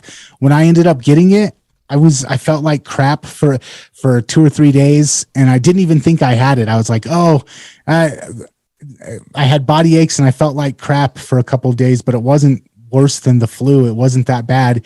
And then as soon as I felt like I was getting better, I went out to one of my favorite places to get a hamburger and bit into it. And I was like, oh, I don't taste anything.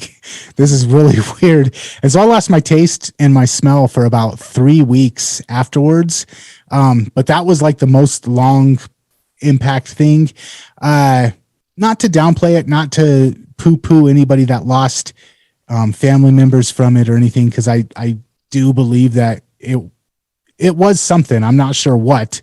Probably my theory is it was something from a biolab that escaped, possibly intentionally. I think that's the mainstream theory now. Yeah. Like, but we were saying it at first and getting banned, and now they're like, okay, yeah, we better look at Wuhan. I know, right? but I will say that it was just, for me, it was just a weird thing because I just got done reading The Stand and then it happens. And I'm like, okay, don't let yourself get worked up. Because then 2 weeks after, 3 weeks after, I went out right away, right when the underground people were talking about it. And I stocked up on stuff, ammunition, beans, rice, we did water, toilet paper. My daughter's mom, I show up to their house with a bunch of food and toilet paper and water. They're like, what the hell are you talking about? I was like, trust me, in a couple of weeks, you're not going to be able to get any of this stuff. And they were like, you're crazy. And then it happened. And then at that point, I was like, well, how much of this happening and me saying the stores are going to be empty, and how much of this is happening just because I'm so certain it's going to happen? And that was when I was like, okay, I'm certain that this is not going to be as bad as the news is saying. I'm certain that it's not going to kill any of my friends and my family and my loved ones.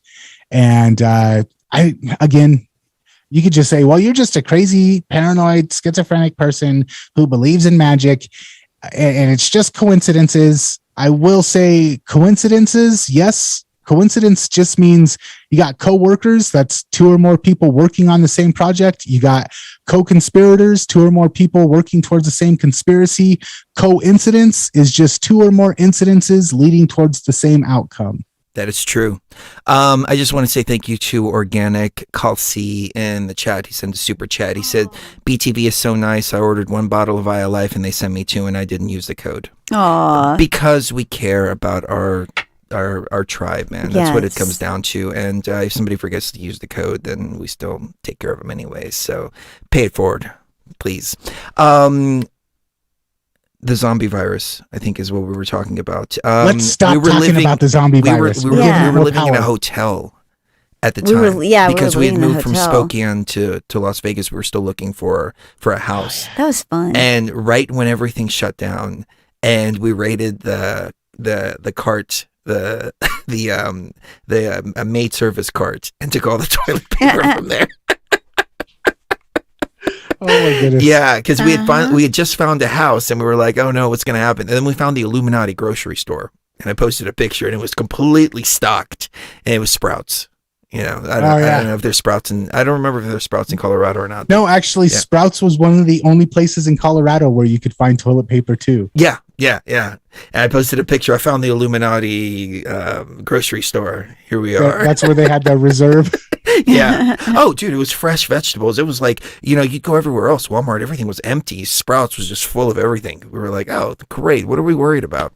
I still have meat in the freezer from back then. I probably need to throw out. I still have canned food that's probably close to or past expired that I need to get rid of. Yeah. It was crazy. But what happened though is we found that 2020 was actually a pretty good year. It wasn't as bad as we were projecting it to be. Stocks were doing well. Coin went down a little bit. It went up. We got to buy in when things were really low. We bought into Polygon at like 37 cents or something like that. So, all that was going great. And I think what 2020 is, if I can get a little esoteric here, it was the Egyptian weighing of the heart of the entire world. The weighing of the heart ceremony in Egypt is where they weigh the heart, but the heart is representative of the consciousness. So if it weighs lighter or heavier than Mot's feather represents truth, justice, all of that. If it weighs heavier or lighter, then it doesn't pass through. And so I think 2020 people who were in a higher frequency were just fine, and people who were not, you kind of reaped what you sowed in 2020 going into 2021, and we're watching the world around us crumble, and the message has been, you've got to change your own personal reality. Forget about what's going on out there. I mean, don't forget about it. Don't ignore it. Don't act like it's not existing. But at the same time, change your own reality. And that's exactly what we did. It was a shame to see Trump go, because everything was great with Trump in office. And I think we have a nice, marker right now, so we can, a reference point. And I think a lot of people who are back there, bashing Trump are now like, oh shit, what do we do? Especially the media, whose ratings went down like 80%. And it's like, that was your meal ticket, guys. You had people glued to the TV every time you came on. Now you have nobody watching. But, it is what it is. It's funny because I don't know what to make of this zombie virus thing. My cousin was on a ventilator for 12 days. She was fine. My sister got it, and her husband got it, and my poor niece, man, she's 6 years old. You've got a little one too, so you know how it is. My sister and her husband were in the bedroom, and my niece would go up to the door and sit there and talk to her mom, and she was telling her, you can't come in here. We have the zombie virus, et cetera, et cetera. Then she tested positive. And she was rejoicing. And she's like, yay, I tested positive. And it's such a heartbreaking scenario, because she could go be with her mother now. Mm-hmm. And I was just like, oh my God, man, this is just horrific, man. This is horrific. She came to visit, and she at 10 o'clock at night, and she looks at me, Uncle Chris, what? Can we go do something fun? I don't know. What do you want to do? And she's like, I don't know. I want to go to the jump park. And I looked up, and we have a jump park in Vegas that's open till midnight. And I was like, all right, let's go to the jump park. I'm like, take that mask off. I pulled the mask off of her. Nobody said a word. It was amazing, man. Nobody said a word. But going back to the manifesting things and creating the reality, throughout all of 2020, 2021, we'd walk around with no mask on at all. And it was almost like people didn't even notice. They were just... hey, how you doing? We went to one restaurant, remember? And they said, do you have a mask? I said, yes, I do. And I just sat there. And she goes, all right, follow me. That was it. Yeah, I will say one thing that I noticed, and again, could be completely coincidental. It could be completely anecdotal. I pretty much flat out refused unless it was like you can't come in unless you put a mask on, and I absolutely had to come in. I just didn't wear a mask anywhere. I have the privilege of, again, having face tattoos, so I look like I'm going to kill you if you try and confront me. So most people don't confront me anyways, but I do have to say, throughout the whole thing, I know a lot of people that got whatever it was. I know a lot of people that tested positive for corona. I know a lot of people that got sick with it. I also noticed every single person I know who was afraid of it and they got it, it was so much worse for them than the people who weren't afraid of it and they got it. Everyone I know that was like me, that was just like, I'm not too worried about it. Yea, though I walk through the valley of shadow of death, I'm not going to fear evil. Mm-hmm. Everyone I know who had that opinion about it, if they got it, and I know that there was examples on the internet of ministers saying it's not real and then catching it and then dying and whatever. But in my own personal life, every single person that I know that got it, that was terrified of it, it kicked their ass. And everyone I know that got it, that wasn't afraid of it, they were like, yeah, it kind of sucked, but I was out for a week and now I'm back. That's true. It was a mind virus. And that's what we were talking about back in 2016 when we went to Egypt. We said there's a virus in the matrix itself, and it's a fear virus.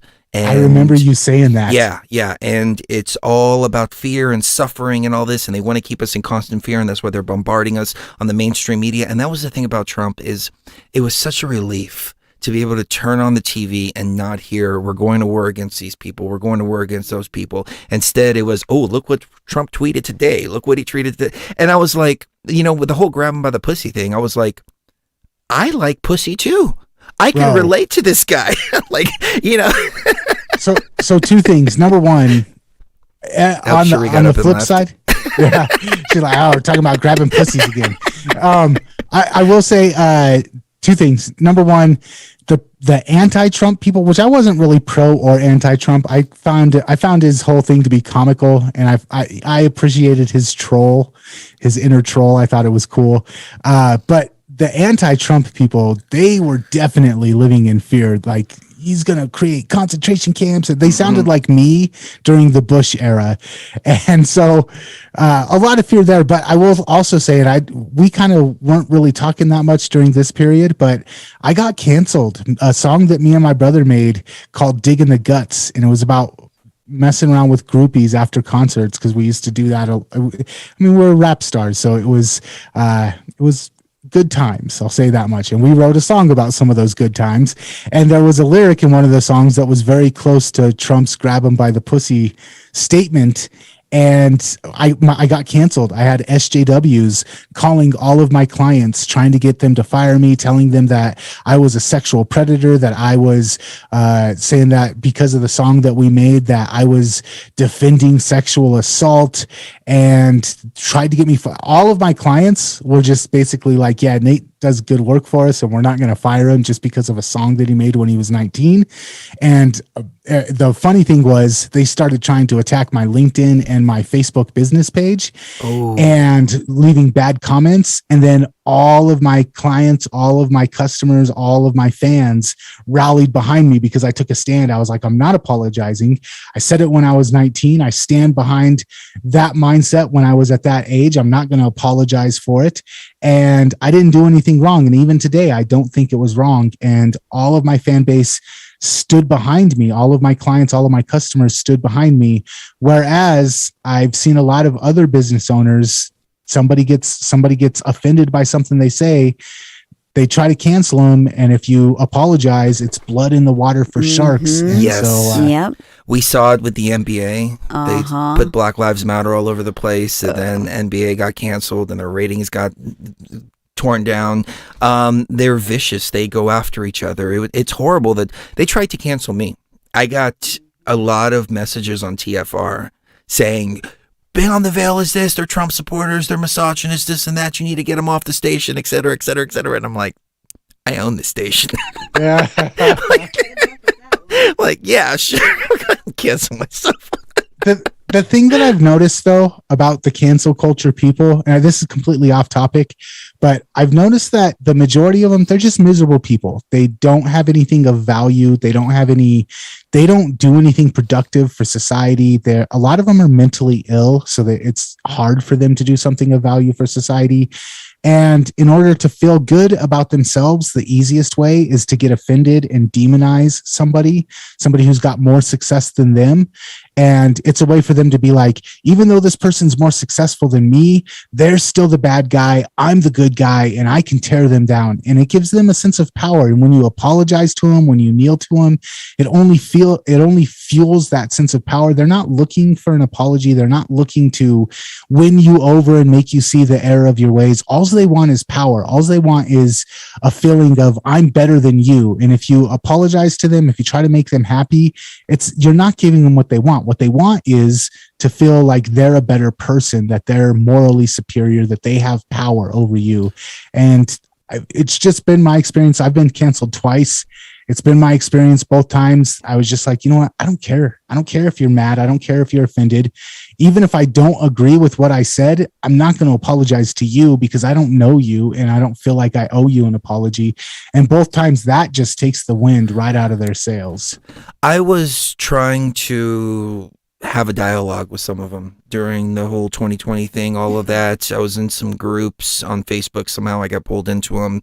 And, they were bitching and screaming about, the minimum wage and all this and, how the employees should own the businesses and all this. And I'm like, well, first of all, you guys can do that. You can get your group of friends, you can start a business, and you can split all the profits. I mean, you can already do this in the system that we're in.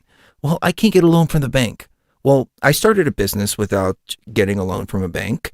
I started doing carpet cleaning, and then I saved up enough money to buy my own equipment, still kept doing jobs that they were giving me, and then one day I went out and I started doing my own jobs.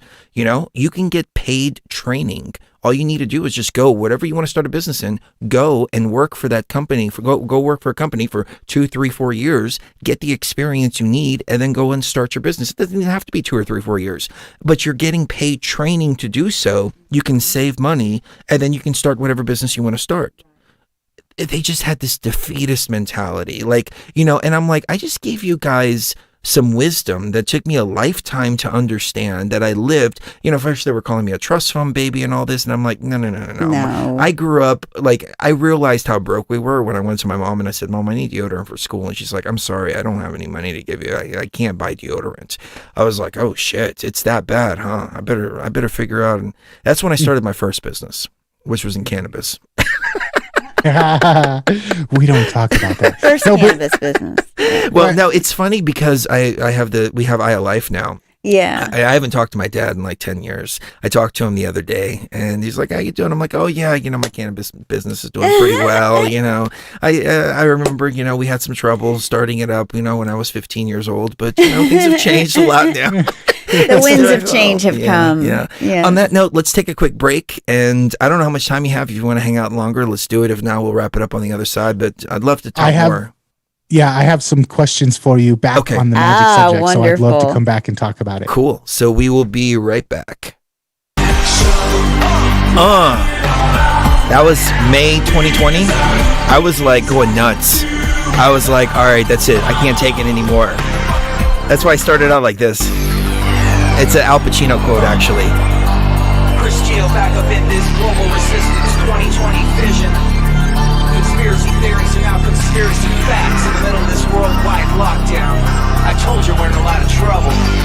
Just when I thought I was out, they pulled me back in. I think it's from Carlito's Way or Godfather 3. I don't remember. But yeah, I was like, I was out of my truther phase. I was moving on to bigger and better things.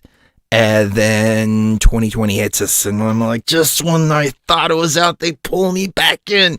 And the Chris Geo from 2010 came out. I remember I wrote that track in like 2 days. He made a reemergence. Everything. And then I sent it to Bliss. And Bliss was traveling. And he only had a laptop with him. And he recorded it on a laptop microphone. I remember so that. That's my freaking badass mixing skills right there. But that's the way it goes, man. You just put it together and it freaking goes global. And that's a buzzword now, global. We get a lot of hate when we use the word global because it's global. So, let's get back into it with Nathan Fraser. This has been freaking awesome, Nate. This has been so much man, fun. We need to get together more often, man. It's a damn shame, man. All that time in Colorado, I'm like thinking back, I'm like, man, we should have hung out so much more. We should have done so much more music together and just, yeah. And so, you know what? When you guys were out here, it was right after my brother had passed away. I did not have energy to be just like the emotional and psychic energy to be entertaining and hanging out with people. It was a really difficult time for me. So don't bear that as your responsibility. I definitely bear some responsibility in that as well. Also, I'm just going to say the night that I went over to y'all's house and you got me dosed up on DMT, and, bro, I still remember, like, I know most of it I forget, but I still clearly, vividly remember the feeling. The best I can explain it is like a familiar feeling of almost slipping into a dream state. Like when it crept up on me, I was like, I know this. I've never recognized it until this moment, but I know this. This is familiar. And then feeling like there was like a cat entity in the room with us, and then seeing all the geometric shapes in like neon light craziness. Dude, that was probably definitely one of the few life-altering moments for me that just completely shifted the way I viewed everything. And that was so the both of you putting that together for me and walking me through that journey. You both have a place in like a monumental way in my life that nobody else does. So You do in our don't feel hearts like you as fell well. short at all. I'm honored, brother. And You do in our hearts as well. yeah, I was doing a lot of ayahuasca at the time, and that's when I was really like finding myself, and I was Yeah. doing it like once a week, if not twice a week. So Mm-hmm. I was like really forging myself for my future self at the time too. So I was going through a lot of internal stuff, and thank you for the acknowledgement, man. Thank you. And I'm glad that experience was so deep for you, because it was, I'll never forget that day. That was a freaking awesome day, man. And I'm and thank you for alleviating me of that as well, because I've been thinking back and I'm like, man, I should spend more time with my friends. What's wrong with me? But it's good because now looking forward, I can spend more times with friends that I have here in Vegas. And- I've met some pretty cool people here, man. And it's so funny. I've met some of my best friends. Like, you know, I'll go to somebody's business and you know they'll do a service for me or something like that. I'll slip them some mushrooms, and they're like, "Oh, you do mushrooms? Oh, okay, cool. You want to party sometime?" You know, and I've made so many friends like that, dude. I mean, even freaking, all right, I probably shouldn't even be saying this, but well, I'll just put it like this. Professionals. I'll slip them some mushrooms and they're like, oh, you party? I'm coming to your house. I'm like partying with like lawyers and people like that. And like, you know, it's like pretty cool, you know, so. Well, and you know, I likewise, it was an honor to be able to hold the space for both of you guys during those experiences. It's always an honor, but in particular was an honor for both of you guys because that was one of the few times that it was me holding the space or helping to hold the space for someone that's a very good friend of ours and Chris at the same time. It was a really good opportunity to be that space holder, and thank you for that honor. Yeah, absolutely. So I have a weird question for you. All right. You mentioned my FMS Mastermind logo in the background, which is definitely has some intentional sigil work in it. Now that I work for some pretty successful businesses, and I know on the other end, instead of just being a conspiracy theory about, look, they put the all-seeing eye in their logo. And I've talked with some of the people that own these businesses, and they're like, yeah, we definitely put the all-seeing eye in our logo. We definitely put the moon in our logo because of the power of the moon. We put the sun because the sun has generative power and grabs attention and lights things up. And yeah, that's why we put the sun in our logo. Back in our conspiracy theory days, I looked at it and I thought all of it was evil. I just looked at it and immediately thought it was evil. And then I remember when you guys started going down this trip behind the veil and starting to talk about tarot cards and some of the other stuff. And I was like, oh, I don't know about all that. They might be going to the dark side. Somebody just banned me or blocked me on Facebook the other day because of my tattoo. It's the Beyond the Veil logo, you know, the eye of Thoth, and she has the eye of Ra. Yeah. But yeah, it was that knee jerk reaction like that. Like, oh, you must be part of the conspiracy, and I'm like, oh yeah, I'm part of the conspiracy. The vacation is what we call it here on the show. The vacation actually works for you. It's going to save your life. We're just telling you not to get it because we're part of the Illuminati, and we want you to We die. want you to die of this. So yeah, Bro, you gotta reverse get psychology. double- Reverse psychology. you have to get double vacationed. Yeah. It's reverse psychology. So here's my question. Now that I've kind of gone down some of this stuff, I definitely believe that some of I kind of see it like it's a butter knife. You can use it to butter your bread, or you can use it to slice somebody's throat, like any tool. I know that that's not acceptable opinion amongst a lot of the people who might have been our audience back in the day. But now I find myself, before I do a product launch, I'm doing a ceremony. I'm doing some ritualistic magic.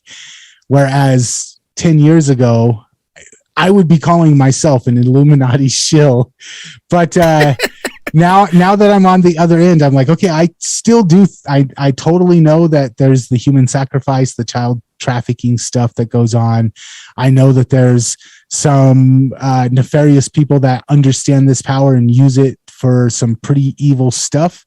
But I don't see it itself as being a blanket evil the way that I used to. And my position and my opinions and a lot of my immediate knee-jerk reaction to think somebody was evil because they did something that I didn't understand has been called into question. And I no longer immediately assume if I see cult symbolism that they're part of an Illuminati conspiracy theory to enslave humanity. I think that it's still there, but I have a much more nuanced view of it. And I'm just kind of wondering, from where we were all at 15 years ago when we kind of all met to where you both are at now, how has your mind changed on some of this stuff? Or, I mean, has it? Well, okay, so I realize that what they've done is they take our sacred symbols and they invert them. Take the swastika. That's the easiest example. The swastika means divinity. It means unity with the divine, finding the divinity from in oneself. They took it, they flipped it around, literally flipped it around, and they made it a symbol of death and chaos and destruction. They've been doing this with all of our sacred symbols, with the pyramid, with the Eye of Ra, with the Eye of Thoth, with literally everything. So they've taken it and they've hijacked it. The best example is ISIS. Just the name in and of itself, ISIS. Remember when ISIS was the big threat and everybody was like, kill ISIS, fear ISIS, destroy ISIS, all of that. ISIS has an energy to it. And it's sad because I type in Google to try to bring up an image and all I get is fucking terrorists. So that name has an energy to it. The energy to it is compassion, love, empathy, motherly love. She represents the mother goddess. So when we have the whole world screaming, kill ISIS, destroy ISIS, fear ISIS, what are we doing to consciousness? We're killing the compassion, the love, and the empathy. And that's what we saw through all of 2015, 2016, which led us into 2020, which people were walking around looking at each other like they were infected. Like everybody was infected. The air was unsafe to breathe. There was no compassion, no love, no empathy. You talked about sigil magic earlier. BLM itself is actually a sigil. There's a Latin word called bellum, B-E-L-L-E-M or U-M. I don't remember how to spell it. B-E-L-U-M. B-E-L, yeah, or no, B-E-L-L-U-M. So it follows the exact pattern that you laid out, removing the extra consonants and removing the vowels, putting them together and creating a sigil. The Latin word for bellum is a war of all against all. And that's exactly what was being done. It was a war of all against all. So we had all these different invocations that people are engaging in, and they don't even realize that they're engaging in these. Shekinah is actually a goddess Shekinah from the Kabbalah. So the root word of Shekinah means to settle, inhabit, and dwell. So they were invoking Shekinah to settle, inhabit, and dwell within the Middle East. So they were pulling from the power of Shekinah. They had the whole world saying Shekinah, Shekinah, Shekinah. So after seeing a series of these, I realized that they've taken all of our ancient symbols and they have reversed them. They've taken a beautiful symbol. Hold on, I'm trying to pull up another picture. A beautiful symbol of life and motherly love. Well, I'll put it on the screen here. The symbol of Isis. When you really look at Isis, it really represents the vagina. It's got the spread wings. It's got the clitoris up at the top. But it's not in a sexual context. It's in a context of bringing life. The vagina is a portal of life. That's where life comes from. Everybody comes from a vagina. You know, regardless of whatever 52 genders you decide that you are, everybody comes from a vagina. So what they've done is they've taken that and they turned it into a man on the cross being tortured. So now we have a sacred symbol that's one of ours. They've taken it, reversed it, and turned it into a symbol of death and torture. Told us that this is the good one and this is the evil one. So at some point, I was just like, you know what? I'm reclaiming my symbols. I'm reclaiming all of these. And We are the Illuminati. They're not the Illuminati. They're not illuminated. They want us to believe that they're illuminated. No, they're not. We're the illuminated ones. We call them the elite. They're not elite. They're fucking scumbags is what they are. But they've got everything completely and totally backwards. So I started looking at the different symbolism, and I started understanding the symbolism, and I really got into Masonry, and I really started to understand. I really started to read the books about Masonry and understanding the rituals and all of that. And I realized a lot of people are pointing towards Masonic symbolism, and they have no idea what Masonic symbolism is. Skull and Bones is not related to Masonry whatsoever. It's a completely different organization. Golden Dawn is a completely different organization. OTO is a completely different organization. And I started to understand that these symbols have intention behind them. And it's not the symbol itself. It's the intention behind the symbol. It's just like a gun. A gun, there's nothing wrong with a gun. It has no intention whatsoever. It's dependent on the intention of the person using that gun. So when you see these symbols, you have to not only decipher what they mean, but you also have to decipher the energy behind them and what their purpose is. For me personally, the Eye of Ra and the Eye of Thoth, which is interchangeable with the Eye of Horus. And forgive me if this is redundant, if you've heard this, Nathan. I'm going over it a lot for the audience. The Eye of Ra is actually the brain. It's the two hemispheres of the brain.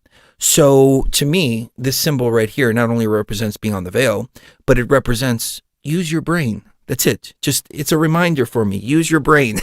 The symbol that I have here is a protective symbol. It's a scarab beetle. And the scarab is prosperity, protection, and peace. And it's just a reminder of, hey, always prosperity, peace, etc. Bring that into your life. And I've started to see like tattoos and things like that as shields. So they actually have a purpose as opposed to just being body art.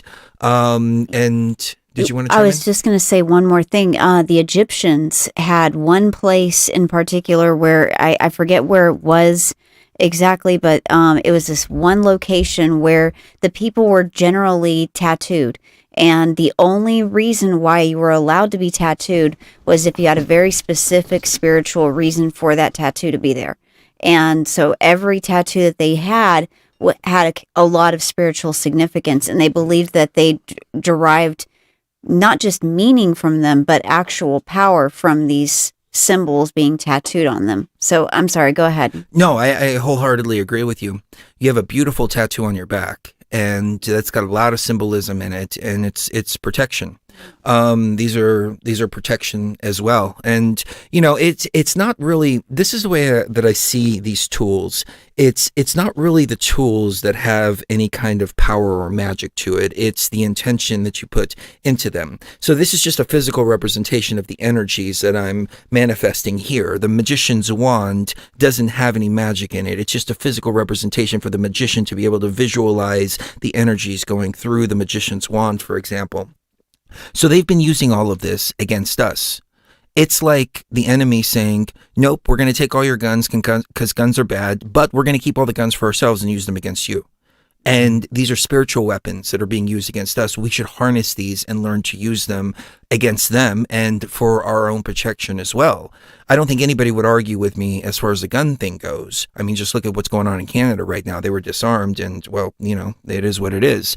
But when it comes to these esoteric symbols and ideas and all of this, New World Order, Illuminati, you're this, you're that, etc., and it comes down to symbol illiteracy, in my opinion, which I don't fault anybody for because I was right there with them too until I learned.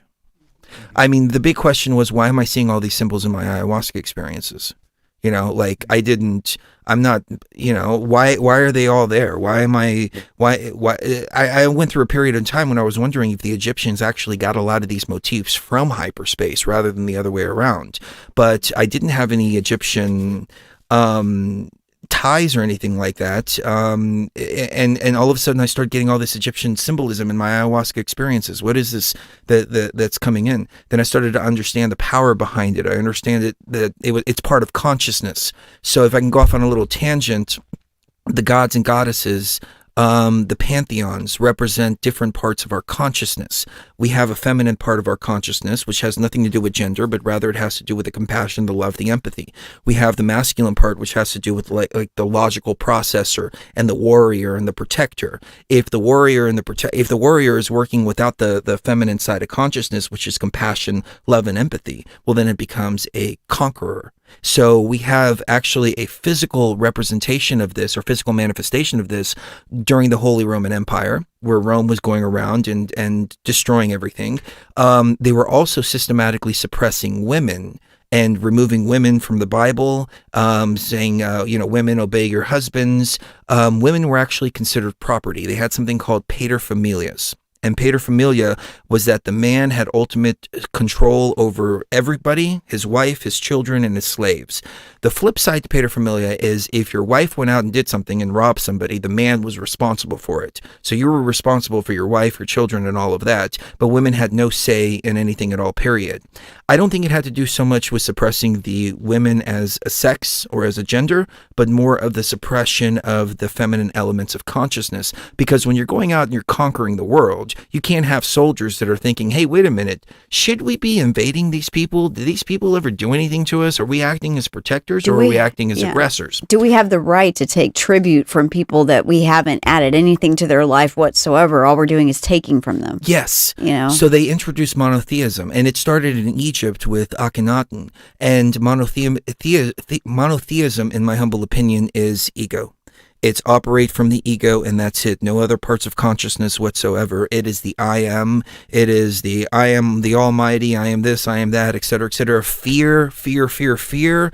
It's all through religion, and that affects consciousness. And so we've created a humanity and a global consciousness of fear, and that's all it is. And we're trying to resurrect that compassion and love and empathy with all of this. And a lot of these symbols, going back, it's kind of a long way to get to this.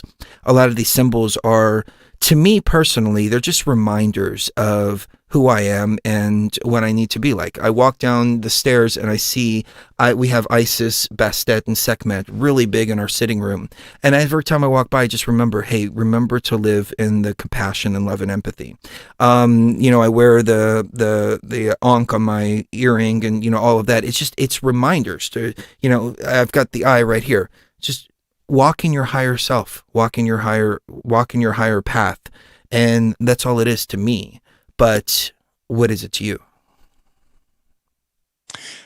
I am still asking myself that question. Like I said, I've broadened the way that I look at all of this stuff. I definitely don't think that I have all the answers to it, but I look back at 25-year-old version of me who was so sure that I had all the secrets and I had everything figured out and I knew the global conspiracy. And now I'm like, I guess in my own career, some of the people that I've met, some of the very, very, very successful people that if I drop their name, almost everybody here listening would know who I'm talking about. I've met them, and a lot of them are magicians. A lot of them are practicing magic. And a thing that I keep getting from a lot of them is, at the top, a lot of people in Hollywood, a lot of people in politics, they practice the same stuff, but they're practicing it from a scarcity mindset. They believe humans are going to destroy the planet. We're going to use up all their resources. We're going to, we're parasites, and their position is to keep us under control. Sometimes I don't know if they're wrong on that particularly. I look at so many people that are just begging to be controlled, and I'm like, well, maybe they're just fulfilling a role that people are begging for. But what I have noticed is I don't think it's so black and white. So anybody who dabbles in this stuff is evil, where I used to think that, because I've met a lot of people that do a lot of good, that have very good hearts, that are very powerful, very successful in the world, very influential, and are doing good and improving the lives of millions of people. And one of the things that keeps coming up is they're like, it's kind of like a battle between those of us who want to bring abundance and those of us who are stuck in our scarcity. Yeah. I wholeheartedly agree. And it goes right back to Christian propaganda. It goes to John Birch Society type stuff. I mean, this is the stuff that Alex Jones was going on and on about. All comes from John Birch Society, and it's manufactured conflict, in my opinion. You have the church versus Satanism. Anything that is not the church is Satanism, but both of them come from the same cloth. And what they're covering up is the power and the knowledge and all of that they're utilizing while pointing the finger and saying, oh, that's evil and that's evil and that's evil. And I'm just like, I got to a point where I just don't care what people think. People recognize me by my energy signature. And I mean, I went all black, as you can tell, and people see me for my energy. And those are the people that I want to attract. I don't want to attract the people who are going to see, oh, he's wearing an eye, so he must be Illuminati. I want people who can actually read the energy. And that's what I found out, is that by speaking to my tribe, speaking from my heart, my tribe then resonates and finds me, and I find my tribe as well. And there was actually a book that a friend of mine recommended. I don't know if you've ever read it. It's called Tribes. Mm-hmm. Seth Godin. Yes. Yeah. So, about speaking to your tribe and talking to your tribe and forgetting about everybody else. And when I came to that realization that I don't have to please everybody, it was so freeing. And that's when I really started to find true peace and happiness within myself. And in my opinion, success isn't the key to happiness. Happiness is the key to success. Okay, so this question is going to be, I've taken over. I'm the host for this episode. All right. This question is for Cherise specifically. And I probably have to take off after this, but this is why I actually wanted to come on. Uh-oh. So I'm messing around with sigil magic. Mm-hmm. I'm potentially going to start looking into some other ceremonial ritualistic stuff.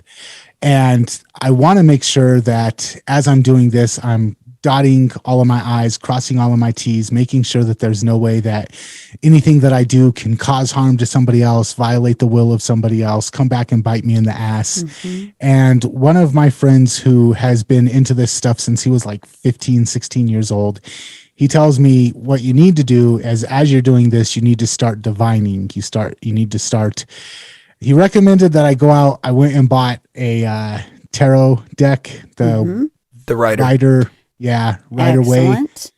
I have no idea what I'm doing. I don't know how to divine. I don't even know what I'm supposed to do, or how a random card pulled out of a deck could give me any kind of information. So my question to you is, do you have any resources, any advice, as specifically for what I'm trying to do is make sure that I'm thinking through what I'm actually manifesting, and I don't know how I'm supposed to do that. I am so glad that you are asking this question, because I think that a lot of people are exactly where you are right now. And the best advice that I can give you and others like you, because I've been told recently that I'm going to have to answer this question, so I've been prepared.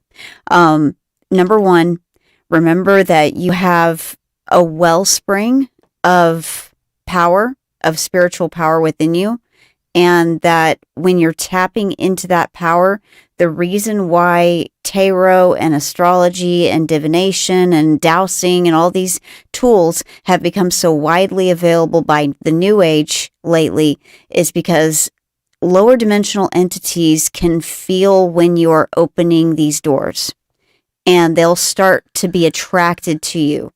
And this isn't a bad thing. This is an indication of how much of that power you've got within you, but they can feel that. And your best bet is remembering that you have to contain that power within yourself. And remember, any loop that you open needs to be closed before you finish doing whatever it is you're doing. Remember to close the loop before you exit that scene, because leaving that loop open, it's like inviting entities into your life. And it's not really that they'll go into your body and possess you and all that crazy stuff. It's more lower Attachments. Yeah, it's attachments. It's more like They- parasites. They get, yeah, if you don't mind me jumping in for a second, Yes, they please. get on your astral body and they feed, and they just Yeah. kind of suck your energy. And Yeah. I've seen many of these, and they look like little bugs. This is why you see a lot of astrologers and tarot readers that look like they're sick constantly, and they look like they're just constantly sick with something, and it's because they're not closing the loop out before they exit a scene, and so parasites are literally attaching themselves to this poor person that isn't really understanding that they're extremely powerful, and that power is going to be fed on by these entities if they're not careful. So that's the most important thing, is protect yourself. The second most important thing is be aware of the people that you are involved with. If you decide to do stuff for people in this area, be very wary of who you develop attachments with, because even just doing a reading for somebody can develop these attachments if you're going to get into personal things.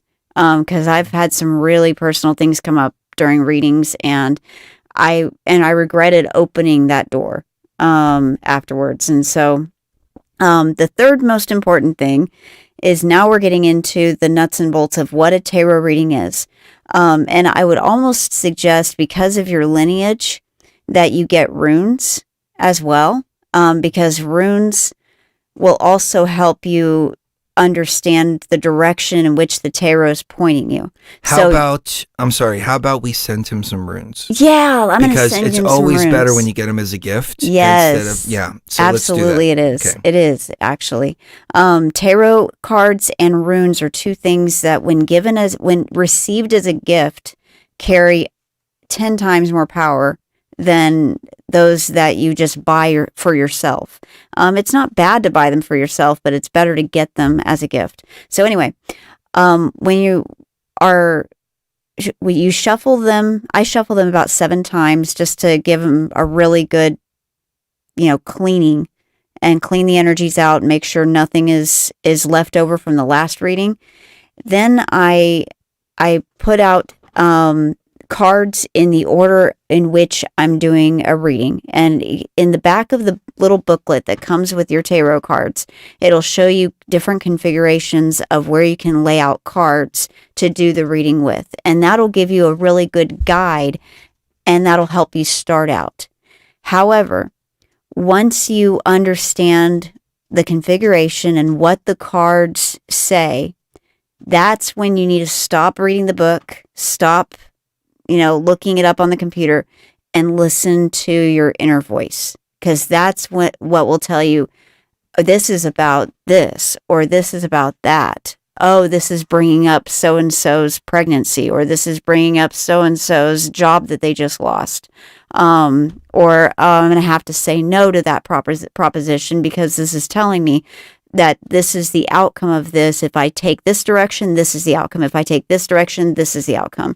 Tarot is really good at helping you sort out the choice aspect between two different choices, or whether one course of action or path is better than another. Tarot's really, really good at that. Go ahead. Can I add something real quick? Please. So a tarot reading, from my understanding, is how things are right now if you choose not to change what you're doing.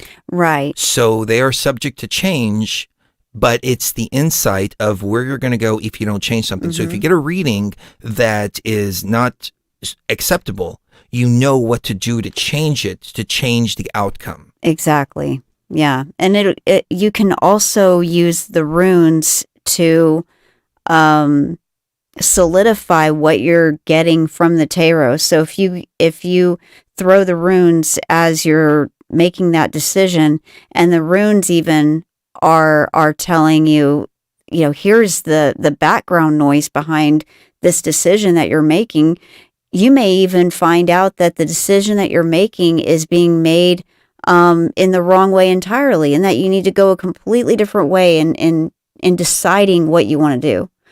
Because you're making the decision for the wrong reasons, or you're making the right decision for the wrong reasons.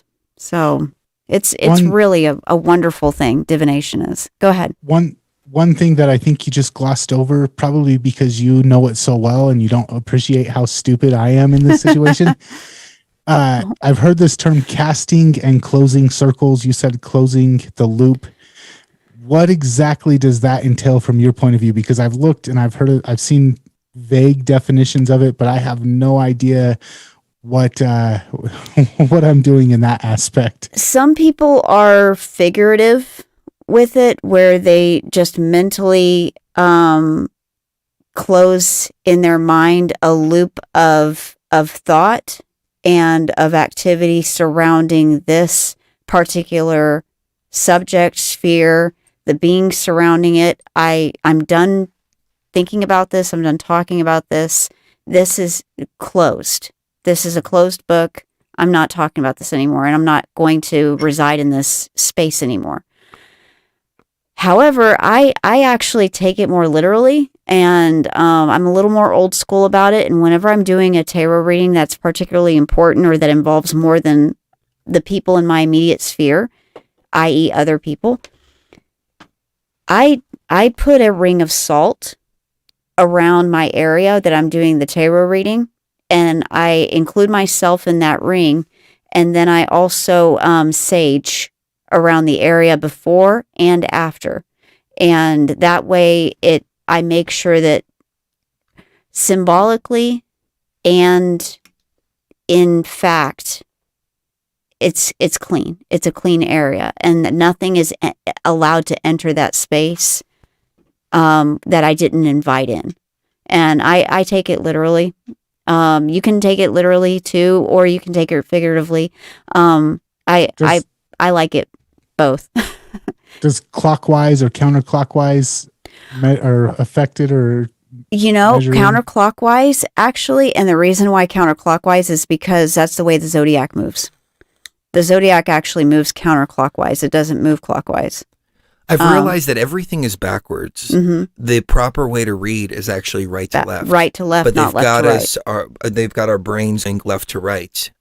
Just by design. There's a few languages the that holy still languages do are the, right to the, left. the right to left. When I saw the Matrix code in the Temple of Isis when we did our ritual there, and not so much in the Great Pyramid, but in the Temple of Isis for sure, the code came up right to left. Yeah. Same as the temple in Hatshepsut. Yeah, with everything's me. backwards. So counterclockwise would make sense. Mm-hmm. I also want to point out, and I'm not nearly as good in tarot as Cherie is. As a matter of fact, I don't mess with it any more than just pulling a couple cards at a time. She has all different kinds of spreads that she does depending on the situation. Yeah. But the pictures on the cards tell a story. And so you have the base interpretation. You also have the pictures on the card that you can then apply to whatever situation you're reading on. So use the guidebook as a guide, as just a stepping stone, and then ultimately your intuition and a lot of the illustrations and graphics on the cards too to kind of come up with the interpretations. Cherie's astrology charts are just incredible because she's taken meanings from a lot of people, ancient and modern, and then she's expanded upon that and developed her own interpretations around that based on her intuition. Not for every reading. I mean, she's just completely created her own interpretations of different stars and alignments and things like that. Yeah. Her birth charts are just incredible. Oh. I know it's a lot of work for you, and I know that you're awaiting surgery, but if I could ask you, because Nathan's been a friend for such a long time, you wouldn't mind doing a birth chart for him. I think I have done a birth chart for Nathan, but I haven't done one in so long that I've updated my methods so much that it's probably completely changed from what it was whenever I made yours. So yeah, I can make another one. I will say, I always thought that astrology and horoscopes were BS. I was like, oh, I read it in the morning and I'm like, oh, this could apply to anybody. And then I'd read I'm a Leo, so I'd read the Leo. I'd be like, anybody could. And then I go read the Aries and I'd be like, oh yeah, I could make that apply if I want that. I go and read Pisces. Oh, I could make that apply. But then I actually recently went and did one that goes down to like where the moon was at on the hour that I was born, sign, what house it was in. And that one was like so creepily exactly who I was. I was just like, this is okay. Yeah. That's because this is so neat, you guys. The different planets correspond to different aspects of our consciousness, just like different gods and goddesses of the pantheon correspond to different aspects of our consciousness.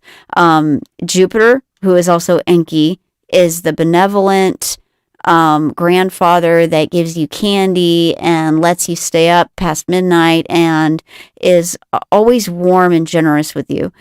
Saturn is the meaner grandfather that's more stern, but that you can count on to be there for you if you ever run out of money in your 20s.